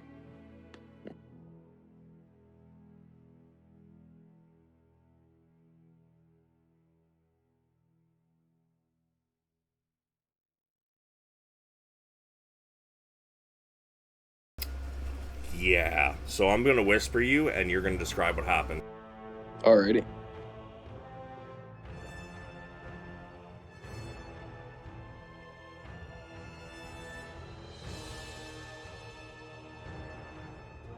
Don't do drugs, kids.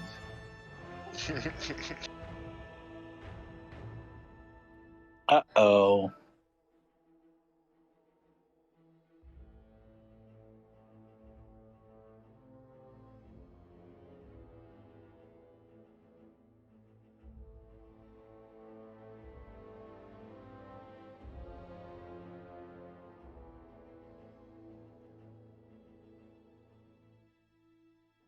In the end, you can hold it, but that's what's happening. So just go ahead and describe it.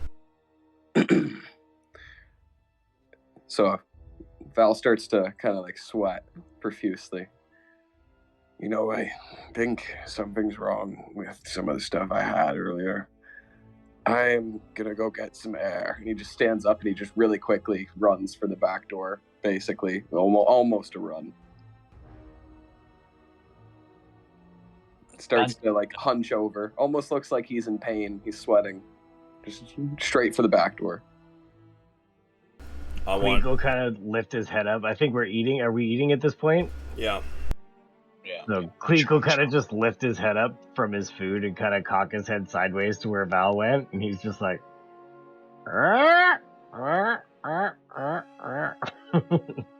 Everybody can roll me a perception, but the people who are shit-faced are at disadvantage. Me as well, or I'm gonna say, yeah, you're not as drunk as them, but you're still pretty drunk. no? I was just curious. I just wanted to, make sure. Oh, that's the wrong one. Sorry.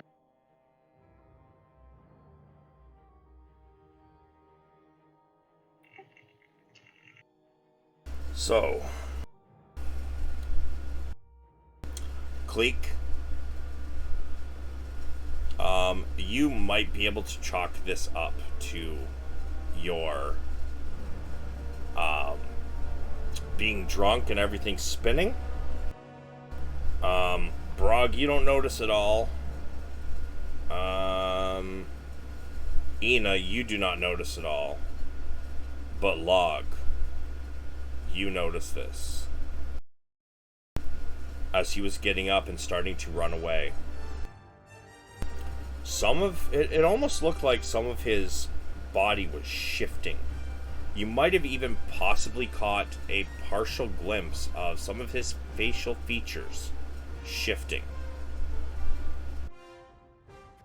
But Cleek, you're probably gonna chalk this up to you're drunk and fucking you may not even remember it. But Log, that's you fair, notice.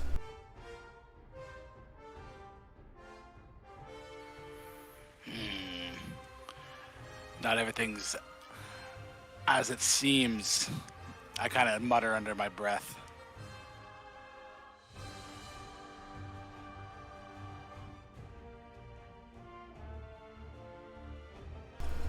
So, and with that, I'm guessing when you guys are finished eating, and Val, when you have your shit back under control, you guys are probably going to divvy up rooms and go to bed, yes? I'll be a couple hours. Yeah. That's fair. I'll bunk with Khan. Yeah. Alright, so the people left is Val, Ina, Log, and Cleek. So who are sharing rooms? You guys decide. Up there. If Cleek is, like, cognizant enough, he would recommend Val get his own room for setting it up, and Ina gets her own room because she's female, and the rest of us would just kind of just crash in the other room. Yep. Fair enough. So 4 people crashing in one room then? Well, Log's got his own room, correct? No, there's only 3 rooms. Oh. And with what Cleek is suggesting, that means 2 rooms are taken up by single people, and the other room has 4 in it. Yeah, It's not really I mean, necessary for Ina. Cleek will Ina to just be on sleep her own. wherever. He perches anyway. So you're going to sleep in a tree in the winter? No, but I'll just find somewhere to perch inside the hotel room, on a fucking. I'm light. I can sit on a fucking chair back. Bro, or you're something. spinning. Well, I'll crash on the floor. I mean, it's whatever. You know what? Go ahead and perch. Cleek doesn't care at this point. Cleek doesn't care at this point, but he'll try and Cleek perch. on the banister. Oh yeah, that'll be real fun. Oh, I can't wait. inside the room, on a table edge or fucking, if I'm light enough to sit on a chair back or something, he's just gonna perch somewhere and probably fall on his face and sleep on the floor. So Ina did just say something about it's not fair she gets her own room. So Ina, are you offering to open up a spot in the room for somebody? Yeah, sure. Who would you offer it to? Anybody. Cleek obviously is going to not require a bed. So he can Probably pass the fuck out anyway. And yeah, or he can perch on the dresser. I don't know. So, Cleek, the invite is open to share Yeah, a room. I mean, no, Cleek's insisting that the guys just share a room because that seems fair. And I mean, if anyone's gonna share a spot, it could be Val, but like Val's indisposed, so as far as he's concerned, like I said, I'm just drunk and rambling on the like, half eating bread. But he's like, Val set this up. Val gets his own room. And Ina, you're a lady. I'm just, So yeah, no, Cleek's not going to take the spot. So, Val, did you leave 2 keys for the other people? Yeah, I left all the keys. Okay. Oh, you left all of them? Yeah, I left all of them. Okay. Yeah, so you guys head up to your room. We're just about done. I just want to get through this next thing, like maybe 5 minutes, and then everybody can jet, because I know people got to work tomorrow and shit. You guys head up to the room. For all the people that had gotten rooms, did you set traps in all of them? Yes, I did. Okay. So what happens when they go off? Okay, the first one will just be like a silly little bell tripwire. Not very dangerous, just the noise one. Another one's going to be like a bucket of flour. And then the third one is also going to be a bucket of flour, but it's going to be mixed with water, so it's like a paste. Oh, so that's just for your friends' rooms? Oh, yeah. Just for the 3 that we got. No, okay. I don't think Val doesn't know he has his own room, so I think that's like 1 trap per room. Well, yeah, what I did was I trapped all 3 rooms. Yeah, he trapped all 3 rooms, though. Which one I would be in, so I trapped all of them. Yeah, so it would depend on which rooms or which keys we took. Yeah, basically. All right, so Ina, you're getting your own room. Roll me a D3, and it goes in order of what he described. First one is the sound, second one is flour, third is flour and water.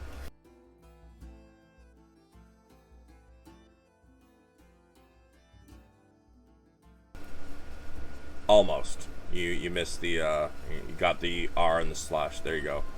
Damn. Ina. Oh no. You go up to your room. Everybody's kind of going up to the rooms at the same time, except Val, I assume. So braided hair. Ina, you go to the far one. The rest of you are entering. Who's opening the door? I assume I'm carrying either Khan or Cleek up the stairs. And Log's probably got the other. So yeah, I would say Log, roll me a D2.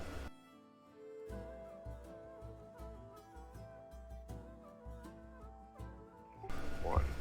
All right, so as you guys enter the rooms, you guys both kind of open the doors at the same time.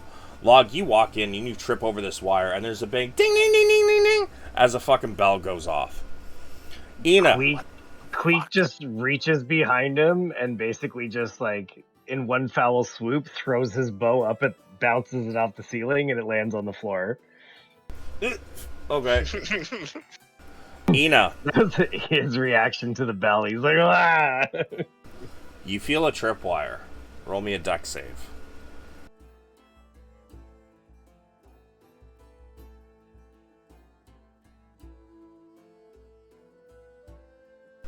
Oh, you got that aura of protection. Can you post that for me real quick? I just want to take a look at it.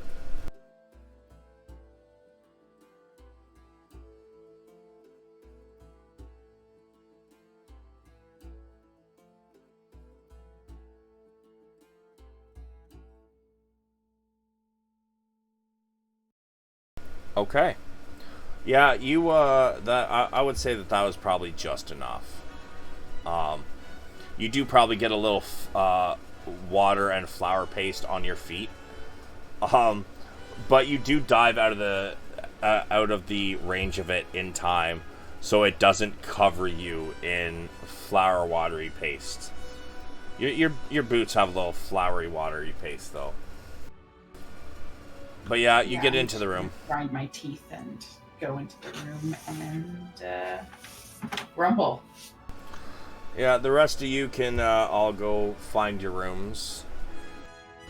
And then Val, I'm assuming since you know that, one of the room is trapped, you're probably just going to walk in and disarm it. Well, the thing is I don't have the key. It's on the table. Oh, okay. They left it on the table over Yeah, there? nobody said they picked up the other key. Well, I mean, we wouldn't have just left his key. I'm sure somebody would have given it to the fucking concierge or something. Oh, dude, like as soon as he handed the bread to you guys, like they left. They went upstairs. They went to their own rooms and crashed. I mean, All right, if the key's there, I'll go there. I won't even disarm the trap at this point. I'm just so exhausted. I just walk right through it, just fall into the bed and go to sleep. Yeah, I was gonna say, would he have sobered up enough to remember he laid a trap? He's all fucking high and shit. Yeah, he was high, but it was more of the after effects. It's not even like withdrawals. It's just because of the hallucinogenic properties, it triggered something that you guys don't know about. Yeah, that's fair. But yeah, he was still of right mind. Like, I wouldn't say right mind, but yeah. So you guys crawl into bed, and you guys have your long rest. yeah. And that is the game roll for this- tonight. Do you want me to roll to see if I can perch? Are you going to try to perch? Absolutely. Yeah, you know what? You're sleeping, and you're trying to perch. Honestly, are you asking for a roll when you first try to perch, or you mean throughout the night? Nope, immediately. I'm gonna try and perch on something. I'm a bird. Sure. Roll me a straight. I'm gonna say probably acrobatics to get up there and not knock something off, and say a dresser. Straight? Straight.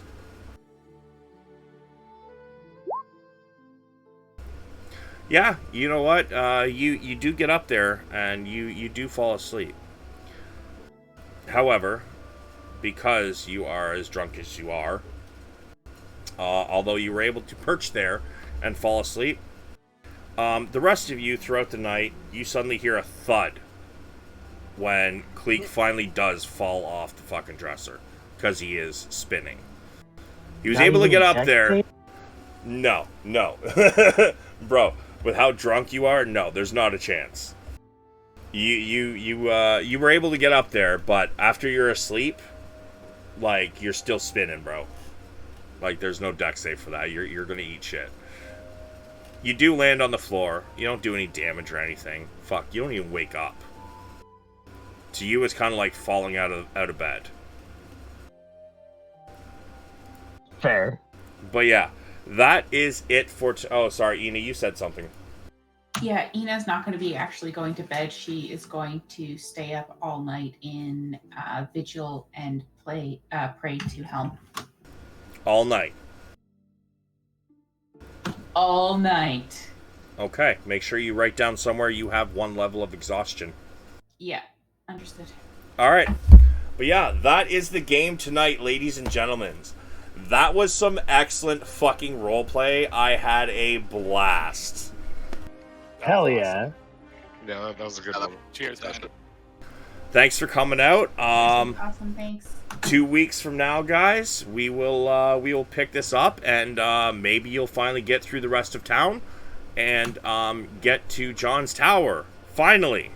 2 weeks from now, We'll see. I am not going to be in the country. Oh, vacation? Yeah. Yeah, I thought you guys would probably get to John's Tower tonight. I forgot about what was going on and what you guys were doing. So, Ina, if the group... oh, you wanted to go to the fucking magic shop too, didn't you? Yeah, I did. Alright, so... I mean, if she's in the country before that, you guys can always work that out separately, do whatever she wants to do, and, well, there's some things that are going to happen. Yeah. But again, that could be, you could do private session shit for that when there's time. Yeah, I figure... when are you leaving, Ina? I leave on Thursday, and I don't come back until the I'm gone 1 week plus, and then I'm back on the Monday. Okay, so you're leaving this coming Thursday? No, the Thursday after. Okay, and then so you're not coming back till Monday. Right. So what we're going to do is, with what's going to happen, I'm not going to be able to do your thing beforehand, so we will have to do it afterwards. Okay, or I can leave a note in my profile as well what I wanted at the magic shop. Yeah, we could do that. It's just And then we can do the other stuff. if they do go to John's Tower, I'm gonna need to do some other shit with you, rolls and whatnot. Yeah. So we'll figure it out once the next session hits, and then remind me, because I might forget. Just that we're gonna have to it'll probably even just be a short session. So Okay. Yeah. Sounds good. Thanks everybody for coming out. It's a good time. Fuck yeah. All right. Solid. Peace out, gentlemen and lady. Peace out, fellas. Yeah, that was a great game. This was fun. Yeah, solid session. All right, thanks guys. All right. Bye. Peace.